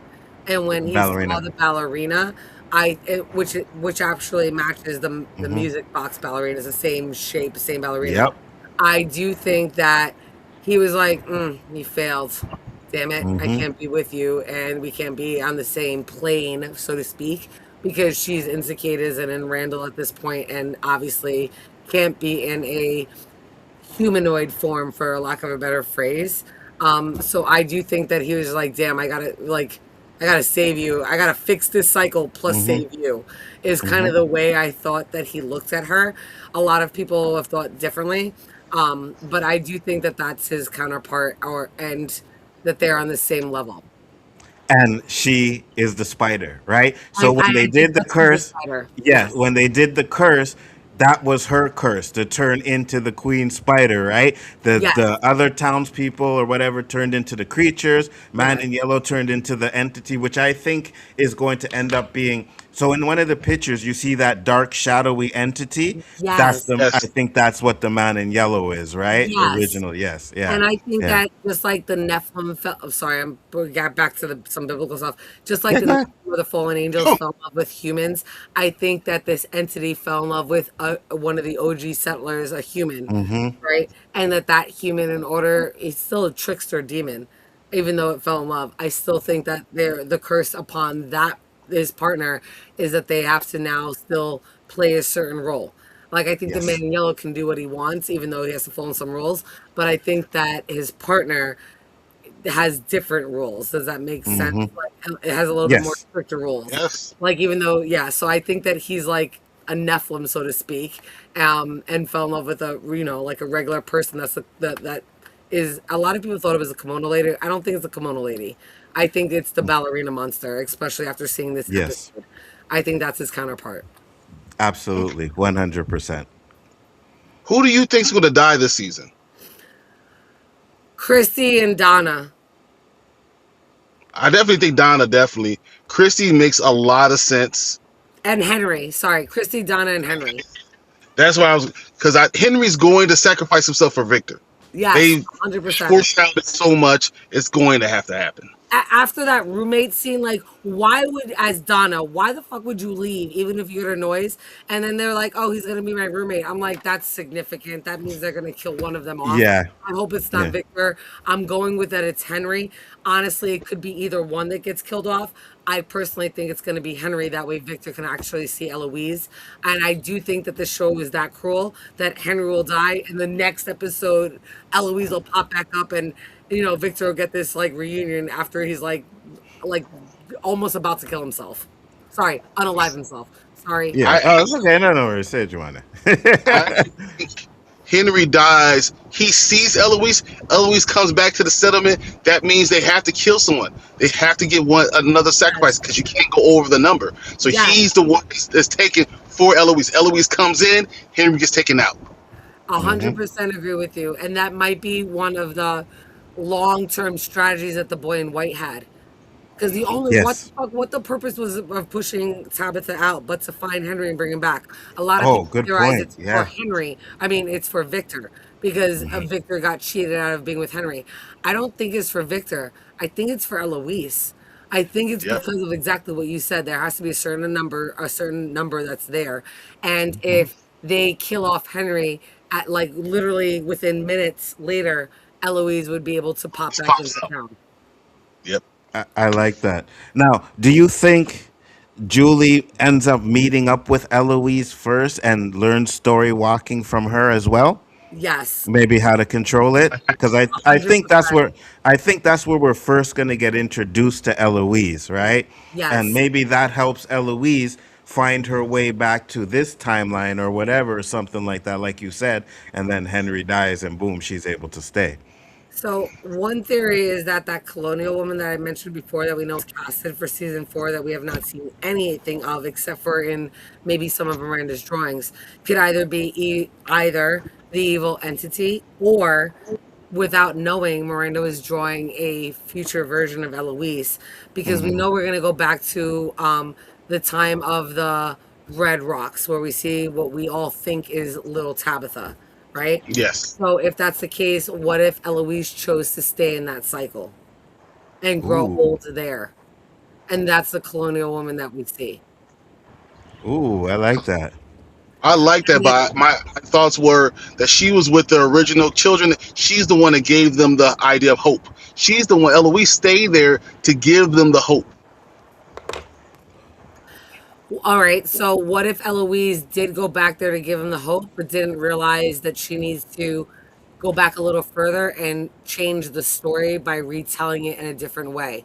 What if she Uh, only went back to there and realized that they're telling the story and then couldn't stay there because she knows they all sacrificed and wound up going to the colonial cycle and stayed there? She might not continually be trying to story walk like Julie is. She might have story walked the one time, gone back there, saw what it was, gave him the story of hope, and realized she can't change the story, and then story walked again and made it to the colonial time. I think that it's either Julie or Eloise that definitely told that story that gave him the hope. But Yep. if just going off of what you said, theorizing off my head, if you're gonna put like I don't know if we're gonna get Julie story walking to the OG curse timeline and bringing Eloise back. I think we're gonna go back there. We're gonna see it, and the shock of it is going to they're young girls, so the shock of Yeah. it is gonna make them without inadvertently story walking to another like cycle just out of fear, right? Because Hmm. it's going to break their rhythm, their concentration, their focus. So if that happened to Louise, then she sort of walks to another timeline. What if that cycle or timeline happens to be the colonial time period? And like I said, the colonial woman we've been seeing this entire time in Miranda's drawings, the one that's been casted, is Eloise. And that's who comes back at the end that maybe Henry sees just as he's dying, but Victor gets to actually talk to. I I like love. that. But I do think that it's Julie that gives them the goes back and gives them the story of hope, right? And the only reason why I say that is because she gave that story to Ethan in episode 1, and she killed off Nathan and everything. Now she's gonna have a chance to tell them a story to give them hope, so that people in this town can survive or whatever. So I do think it's Julie that does that. But I do think sooner or later she's gonna have an interaction with Eloise. 100% for sure. Do you think Julie's story walking is limited to from and from only? Or do you think she went into the real world and left like the bracelet that Miranda, or took the bracelet that Miranda lost in the hospital, or made the phone call that killed Thomas trying to warn her parents? I think we believe the phone call that killed Thomas. We believe that's Julie. 100%. I You know what I mean? 100. Yes. Yeah. I didn't think about the going back and putting the bracelets and stuff there. I do believe that. I also believe she's the one that kind of helped Victor with the bodies and stuff like that, because I don't think Victor could do it. And I think we're gonna see her go through these things, right? Because when she comes to save Jim, her hair is different. We don't know how long she's been doing this, right? It's Right, obviously from the future, so we don't know right. how long she's been doing that. So I believe she's going to go back and affect a lot of the things that we know about the story, and it's going to be like, oh, Julie did that, Julie did that. And again, we keep calling her future Julie, but I think that that future Julie is there present, and Mm-hmm. we've been watching the story in the past. And if Yes. we actually get to where future Julie is, maybe she'll realize if she jumps back one more time and is able to retell the story before the original version that she knows is told, she'll be able to change the storyline. She has to be able to trick the man in yellow, that entity. She has to trick the entity by beating him to some place. I don't think she's realized that yet, by beating him to some place and before the story is told, retelling it in that way. And if you're going back in cycles to all these years that we've seen, and you think about the historical factor of when things went into print, how things were told, how stories were told, she can go back to a certain cycle and through word of mouth be able to retell a story and deny like a different story and say that's a lie in order to change the future events of the future cycles that we have now know about or are currently witnessing. I like that. I like that. So you think that she's going to be able to go back and affect certain things, right? And change it? Because Yes, Ethan says you can't change the story once it's been written. But but that's the what if, key. Once it's been written or told, yes, what if she can right. right? What if she goes in the future and it's not hasn't been written yet, and she's able to manipulate it that type of way? I like that. Yes, I like that. Definitely. especially when you think about We it. didn't know she was there? What if we didn't know that she's already done it? So we're saying she can't change anything, but what if she already changed it? Just like through Boyd's point of view, she was already through that ladder down. So she Right. Hmm. didn't know, she didn't change anything, but that's the way it went because she already did it. Right, because no one was there to witness it or tell the story to anybody else, so she can go back and add that effect or change it. No one else was in the well. Only Yes. Yep. Martin. Martin was, in my opinion, and this is credited to one of the Discord members that I'm from in Scene Invaders, is Fletch. Fletch from Aholic Fletch. His theory is Yeah. that Martin is a Yeah. story Yeah. walker. Oh, you guys know Fletch? Yeah. Yeah. Yeah, We we know know. Fletch. Yeah. Okay, We so know you know Fletch. Fletch. Yeah. So I don't know if Yeah. you've heard his theory. He thinks that Martin was a story walker. And just like we saw when you story walk, it's almost like astral projection because your physical body Mm-hmm. stays in one place, even though your spiritual consciousness goes to a different place. Yes. So if that's the case, then Fletch believes that Martin was a story walker, and just like the waitress woman grabbed up Julie, what if some monster grabbed up Martin while he was story walking his astral projection self, chained him up in the ruins, and his physical body at some point died. It's yes. And maybe his physical body is the actual body we see in the cellar, and it's not Christopher. That's what we're saying. That's what Fletch and I, and that's why I told Fletch, I was like, then it's not Christopher's dad. He's like, oh my God, Jen, you just added to my theory. I'm like, bro, I'm telling you. So that was, yeah. So Fletch and I have built on that, and a lot of people have. We still go back and forth because there's no confirmation on it. But I definitely think that that's the case. And I think the reason why we're able to see Julie, like it's debated, they're like, but she changed the story. She threw down the rope. I'm like, she didn't change the story. No one, and I think that's if you look at the title of the last episode of this season, it starts off with "If a tree falls, dot dot dot." Yes. We've got Yeah. these clips. So we all know what that means. If a tree falls in the forest, does it, and no one Make a hears, sound. Yeah. does it make a sound? Right? Mhm. And I think that's the trick. That's the point. If you're able to go back far enough and before the first person's able to tell the story or write it down, if you're able to manipulate and change that, then you can change the story because it hasn't been told yet.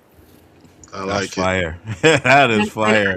I think one of the other like proof of this is Victor makes a comment to Ethan when Victor gives Ethan a drawing. He goes, "But you never have drawn me." He goes, "I only draw things that have died, like things Yes. that can't be changed." Mm-hmm. Because I think Oh, Victor, whether he realizes it or not, understands that point. And he only Right. draws things that have been dead or things that he's seen in a vision because if he's seen it, then it's been told already. If the person's dead, then you can't change it. It's been told already. So in his mind, that's why he draws the pictures that he does. I all haven't right. seen it yet, Daryl. I was looking for it, but I haven't seen it yet. Hey, I'm We running just down to my computer. I'll be there in a second. all right, cool. And I was gonna ask a question, which kind of slipped my mind right now. I'm I'm sorry. sorry I talk too No, much. no, it's not you. It's the weed. It happens. Oh, It's okay. okay. I'm glad. I smoked mad weed. I was smoking mad weed like at 9 o'clock before I jumped on. It's starting to like wear off now. I'm like, oh, let me just take a gummy real quick. Yeah, we won't keep you on too much longer. Brian, you still Right. there? And I think he left. Okay, I won't keep you on too much longer. Let you go do your thing, but we definitely have to set it up where we have everybody on because I think it'll be a great stream. And Dan was like, "Yeah, you're gonna like Jen." He's like, "Yeah, you're right. She's fire. She got some definitely good stuff going on there. I like it, you know." And that's what I like about this show. It was able to bring a lot of content creators together to come and talk about it and theorize about it and no one ever says, "Oh, that's a dumb theory." You know what I mean? No, it's No. possible. You know, with everything that's going on, it's possible. You may be wrong. I mean, I'm more wrong than not, but I did call time travel before they showed it, right? Yes, I Yeah, know. I called it. I was watching, and again, had to do with Lost, and I was just sitting on the set. I was like, you know what?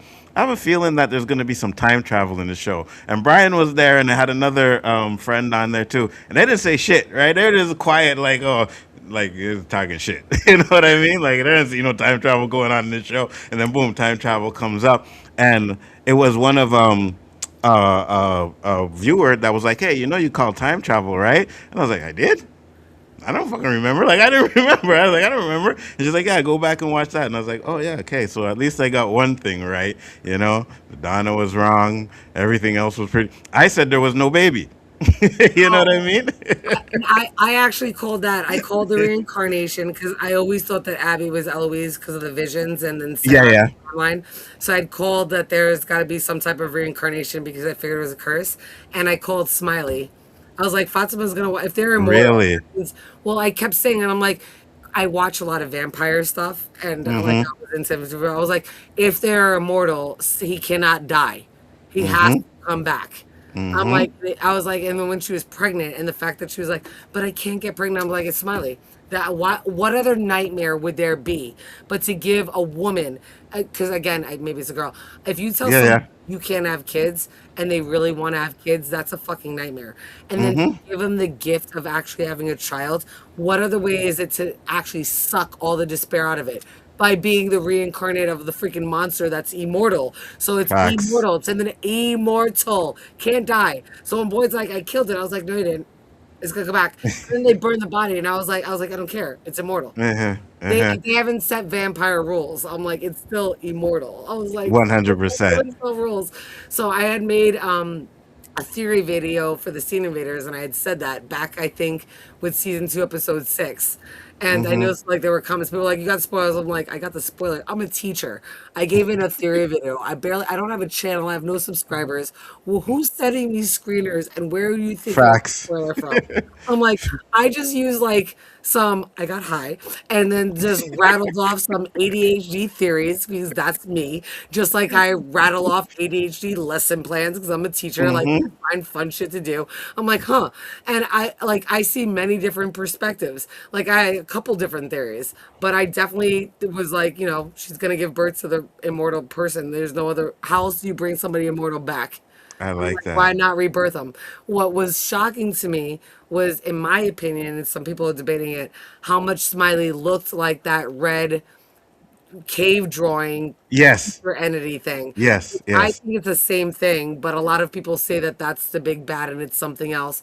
Who Mm-hmm. knows what it is? Mm-hmm. I think that if you read it like I don't know if you watch anime or ever read like manga, but if you read Mm-hmm. the Japanese style and you read right to left, I think if you read the cave drawings right to left, it will tell you what the story is rather than Ooh. right to left. I like that. And now, I personally, at first, I thought it was. I said, "Yeah, okay." So the thing in the wall was the reincarnation. But then when I watched the showrunners on the video, and they were like, asked him, "Is that the reincarnation?" After the episode, they say, "Stay tuned." I was like, "Oh, maybe it's not. Maybe it is something else." You know what I mean? So, but original thought was that's exactly what we're seeing. And a lot of Right. the things in the show, you see the pictures, they told you right away. The answers are in the first couple episodes of this show, right? I Right. haven't figured it out yet, but they Right. tell you it's there. So, Right. Well, we know there's got to be a lake of tears. There's got to be some yes. type of secret fairies. There's going to be some type of healing. So then, my Hmm. question to you: I thought I equivocate Norman to Jim at this point. Now that where we are Yes. in season 4, so if Ethan and Ethan's story in the RV in season 1, episode 1, he said, aren't the lake the secret fairies are gonna come from the Lake of Tears to heal him. So the secret fairies are at the Lake of Tears. They have to obviously come to wherever Jim's body is to heal him. And Julia's like, no, once you're dead, you're dead. Right? Like that's hers. Obviously, Ethan has created a storyline from that moment on that has changed things. That's Hmm. the part that we haven't heard yet. I like Right? it. I like that. Yeah. So I, since we haven't heard that, but at one point shortly after in season 1, Julie goes to try to tell Ethan a story, and he tells her, I "I don't can need make you my own to. I stories. can tell my own stories." yes, he Yes. Exactly. does. Yes. So we need to know, how does he still save Norman? Or does he Hmm. choose? So we don't know that yet. So Julie is story walking back to try to save Norman. I know a lot of people think it's so fraught because obviously Ethan and the manual were like, didn't anybody tell you can't change the story as a man? Like Hmm. obviously I think it's like a Rumpelstiltskin. She's somebody or herself needs to figure out how to trick him into working, which I think we've all discussed. That would be by going back far enough where before the first person says Hmm. anything, she's able to retell it. Because obviously the cycles will go back far enough where not everything was written, it was oral story. Yes. Yes. But if Ethan, we don't know how Ethan saves Norman. So a lot of people theorize whether or not Jim's gonna come back. Jim is definitely fucking dead. Uh, Yes. uh, Yes. and we agree that was Jim by the RV, right? Okay, so I thought it was Ghost Jim, but the Scene Invaders just released a theory video, and this was in the Scene Invaders Discord. And this one of our Discord members, Officer J, talks. He had an amazing theory. So how everybody's talking about Jim's scar here, and you could see it. Like if you go back to season 3, episode 10, there Yeah. was no scar. Hmm. Until If the you go house back, collapsed. if you go back and rewatch, the scar was in season 2. Yep. Yes. And we know that Julie's story walk to season 2. Yes. Hmm. What if she's able to story walk back to season 2 and she tries to grab and save Jim there? and brings it, but never can save his life, but is able to drop him there where Ethan is so that he can say goodbye to Ethan. I like that. And that's why And the scars, again, not my theory. Officer J talks, but when Officer J said that, and I went back to verify and checking because the theory video was released yesterday, so I went back and checked it, and I realized that that's 100% dead on. The scar was only there in season 2. By episode 3, season 10, or season sorry, Season 3, season 2, episode 10. It's pretty much sorry, gone I'm because so he's here. dyslexic. You get it. It was gone. I agree. I think Julie, if she's gonna save Eloise, she has to learn how to take somebody to story walk with her. What if one of the ways she learns is by By getting doing that to Jim? Jim. I like Because that. that's where her first mission is to save Jim. What if she can get Jim back to where Ethan is, and that's as far as she could take him? Because at that point, they've already buried his body. So now the whole town is told the story of Jim's death. And she realizes she can never save him. But what she can do is give her brother peace and hope I like because she's that. in the future, which is really the present, because what we're watching is the past. Yep. Well, I definitely believe what we watch is the past. I definitely believe that. And it makes sense too, right? Because obviously Jim is turning around looking, and then boom, he disappears, just like Julie did when she was story walking too, as well, Because he's right? waking up and Yes. he's taken right out of it. Yes. I Yes. like that. I like that. And Now, the way he looked around was the same way he looked around in season 2 in the RV. Like, and Julie was screaming his name. He didn't really hear her, but something made him look. Right? It's the same exact effect. So I think that our Discord member is spot on, and I'm riding hard with him on that one. I love so it. you're saying she takes him back after he got the scar, right? What if she does it when he's trapped under the house? Because you remember that disappears, like we see the monster come in, kill the dude, Kills and the then it dude yeah, and and we it like, just okay, somehow Jim's doesn't get there. to Yeah. Jim. Exactly. Yeah, we all thought Jim was dead, and he wasn't. And the next thing we know, he's just lying there Yes. sleeping. Yes. What if not every, what if we know that she seizes out when she story walks. What if when she grabs him, he doesn't seize out? It just puts him in a like Hide. catatonic, Yes. paralytic, like sleeping state. Yes. Yes. Oh, or even all the pressure from all the material on him, he just couldn't seize out. He just was stuck. I love that. That was a Yeah, I really like good it. ad. It would make sense, right? Because Right. that would be the only real time if she were to do it that she would be able to do it. He'd have the scar on there already from that moment too, right? So yeah, it makes sense. I like it. Not only that, but he could be talking about I died because he thinks in that moment he died. Yeah. Yes. Yeah. Yes. Yeah. Absolutely. And we still don't know how she is able to story walk to a specific time yet. The only theory that I have is that we know that Boyd was able to go through the tree and he had the slip of paper that said 1864. And my theory is that Martin, when he goes to the ruins and sees Martin, it's 1864, especially because of the Marine tattoo that he has and the style of the Marine emblem that he has on was only. It came into commission in 1861. It was then changed again in 1866. So people that got that tattoo usually served between 1861 and 1866. And we also see the lighthouse date that says 1864. Plus, he has a paper that says 1864. So we theorize that Martin obviously is from 1864, right? That cycle. So, what is it that Julie's going to figure out to get her to go to a specific time I like that. to lock I in? like that. Yep. Now, do you think there'll ever be a time where she's able to story walk without spazzing out? Because that puts her in a very vulnerable situation when she does that, right? You think there's a possibility that she can learn how to do it without spazzing? I think she finds a way to hide her body. I think Yes. she knows a Thank better you. place how to do those things. Not necessarily she stops herself. It's still part of the story walking. But if you learn where to hide your body and you're safe, that works. So here's my theory. Where Boyd found the talisman. What if Oh, Yeah. what if Eloise already figured that out? I And like it. Eloise would always that's like her, like free space that like to go to if she gets stuck somewhere. Like she knows she can like time out back to that spot. And that's why there's talisman all around it. Because even if her body is seizing out and she went from there, she's still protected and safe. Because right now, Julie's anchor, quote unquote, is Randall.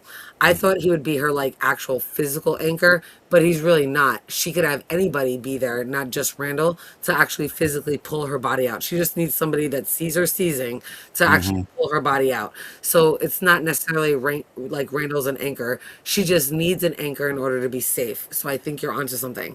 But I think the reason why the talisman were all in that one spot, what if Eloise was the only one still story walking because of the massacre and she thought everybody was dead, and she got all the talismans together in one spot to keep her safe because she's still a young kid and doesn't know anything else. You know what? I like your theory. So what if the reason why we can't find Eloise is because she hid her body and then everybody in the damn town died and couldn't bring her out of it? Yep. I like that. And that would be why Martin got caught, right? So if Martin Yes. got caught and his body put, what if whoever was like guarding his body, if there even was a person, the monster came and got, and that's why nobody was able to pull Martin out, and that's why he's stuck where he's stuck. I like it. Ooh, All of that's that good. connects 100%. I'm like, high five, we good. Yeah, I like 100%. We are definitely good. I know Brian just came on here, but I can't keep you on all night. Yeah, I know. do. I wish we could, but I have all type of questions. Like, oh, what's going to happen when that monster entity comes through the cabin? I want to know, who do you think that is? I got thousands and thousands of questions for it. So I think there's a reason why we saw in the trailer, we saw the young Tabitha in the colonial period where the three red rocks are. They made it a point in the teaser or the trailer or whatever to show that somebody's like taking a rag doll away from her. Yep. And if you look and go back to, again, the creators told us all the answers are in episode 1, season 1, right? In the very first couple episodes. If you look at the doll that Megan Pratt has, the rag doll that she has when she's on the swing, before she goes in the house when Boyd is ringing the bell, the very first opening scene, that rag doll looks exactly like the big rag doll we see now in the teaser. And Ooh. if you look at the teaser with the little young Miranda, right, with the red rock stone in the colonial time period, the person that's arguing with her that you can't see the person is trying to take away a rag doll from her, which looks almost exactly like the same rag doll. So if we're already giving importance to some of the items that have been left and from where people are Yep. able to gain energy from, let's just say energy, because Jim was really big into energy and energy's a big thing, or frequencies. If there's energy in that, that might be a reason why Megan opened the window, right? Because she was clinging to that rag doll. That rag doll might be a reason why there's rag doll monsters and nightmares. If you remember back, I can't remember. I know Nathan Sarah's brother, but there was another woman that had a huge fear of cicadas. I don't think the ballerina always would turn into cicadas. I think that a lot of the reason why a lot of people call them nightmare creatures is because people that die there, their soul is trapped there and their spirit. But what their nightmare actually is part of what is fed off of their spirit and comes to life. I do believe that, Is that especially if it's a +1 that doesn't have a role as a reincarnate. Their role might just be become another fucking monster to terrorize these people. I love it. Yes. And you think that's why the man in yellow or Sophia, Sophia, I mean, is that's why she was so enamored by all the objects that were being held by all the other things. Like she was down there, she was like, oh my goodness, because of what she can get off of those objects. Yes. Yes. Yeah. And I think a lot of people don't know if the man in yellow and the boy in white are on the same team or opposite teams. I personally think they're on opposite teams, and we were talking Me too. before about the prodigal son and all that.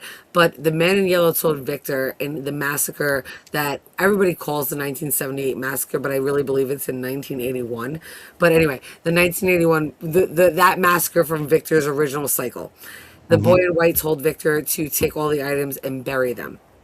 Right. I Yes. know the man in yellow dug stuff up and was probably buried, which is why he's dirty. I referenced that to the skaters earlier on in the live stream. But if Victor buried them, he would have knowledge of where he buried them, and maybe perhaps not the monsters or the entity or the man in yellow.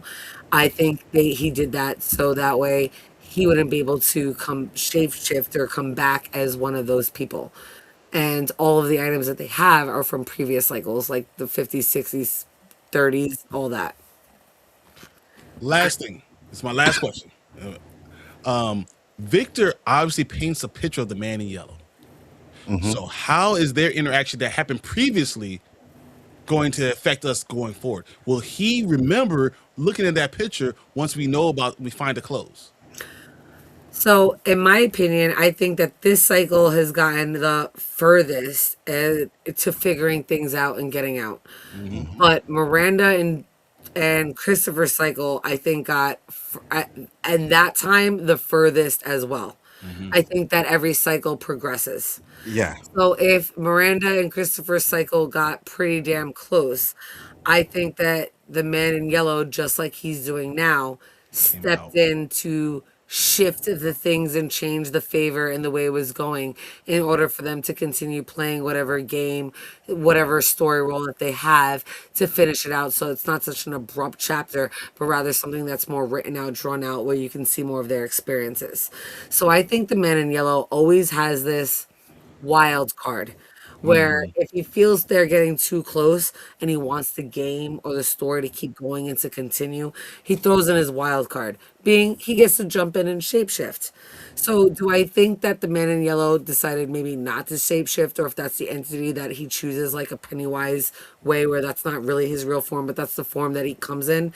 If he came in that way, in that the same cycle that Victor originally is from, and they saw him, which is why Victor is a drawing, then he can't come back in that same fashion. He needs to come back as somebody different. And a lot of people were trying to theorize where Sophia's from, and her outfit could be from the 60s or 70s. And that might be. He might be from the same quote-unquote cycle that Victor's from. However, we know that Victor came at the same time that Christopher's card came, and that's usually towards the beginning of the end of the cycle. So if Sophia, even if she's from that cycle, she was killed before Victor saw her, or if she got from an earlier cycle or a different cycle. But I do think that the reason why the monsters hoard all of the things, if you think about it like a chessboard or like there's a hierarchy to it, the night monsters are the tip of the spear, according to Martin. They're just the pawns. They have to answer to somebody. Something else controls them. So do I think they collect things and hoard them in the caves and in the tunnels on purpose so that so that higher level entities can shapeshift into them, like the ballerina monster and like the man in yellow? Yes, I do. I absolutely do. Do I think that the night creatures can do that? No, I don't. But I think the reason why they play around with all of those clothes and those items on there is because they wish that they got a better deal than what they did, and that they could. And they made a bad deal. Yes. And they now realize it was a bad deal, and they're upset. Yes, And that's I why love you it. see, like, smiling, like touching, like everything. And you're Yes. like, wow. Yeah. I love it. Absolutely. This was amazing. Thank you, Jen, for popping in. We're definitely going to reach out and do something else for sure. Like I said, we are doing the breakdown on Tuesday. So if you guys are wanting to come on, we do the watch party Friday night, Saturday night. So if you want to come on with that too, it's no problem. We put a link in the chat and people could come in and watch it with us. You know, you're definitely welcome. But tell the people where they can find you guys one more time. We are at Scene Invaders on YouTube. So hashtag Scene Invaders or at sceneinvaders.com. All right, come check us out. We're always breaking down from right now. That's the one show we got. We're looking into breaking down some other shows, and you can see everything that we also cover. You'll see Dan, Xander, and Felicia breaking it down, and I jump in whenever I can. Absolutely. Appreciate you coming in. Brian, go ahead. Talk about the people, where they can find you, sir. Hey, on 1/3 of Spoiler Kings, you know, we go live Mondays, Thursdays, and Saturday nights. But now that From's here, I'm going to do I do still do the quick thing on Saturday. I'm going to do the Expanse on Saturday night. I'm going right into the From stream. And this time, I'm guaranteeing I'm bringing Tank with me so we can watch From together, break down things, and experience it together, and then be upset that we got to wait a whole nother 7 days for it to come out again. Yeah, absolutely. And don't forget, we do the rewind tomorrow morning, so make sure to check that out. We will be talking about the latest stuff. I know Brian already sent me a little picture. I know he definitely wants to talk about. So make sure to check us out there. But thank you, everybody, for popping in. Peace, love, and hair grease, and we'll see you on the next one. Peace.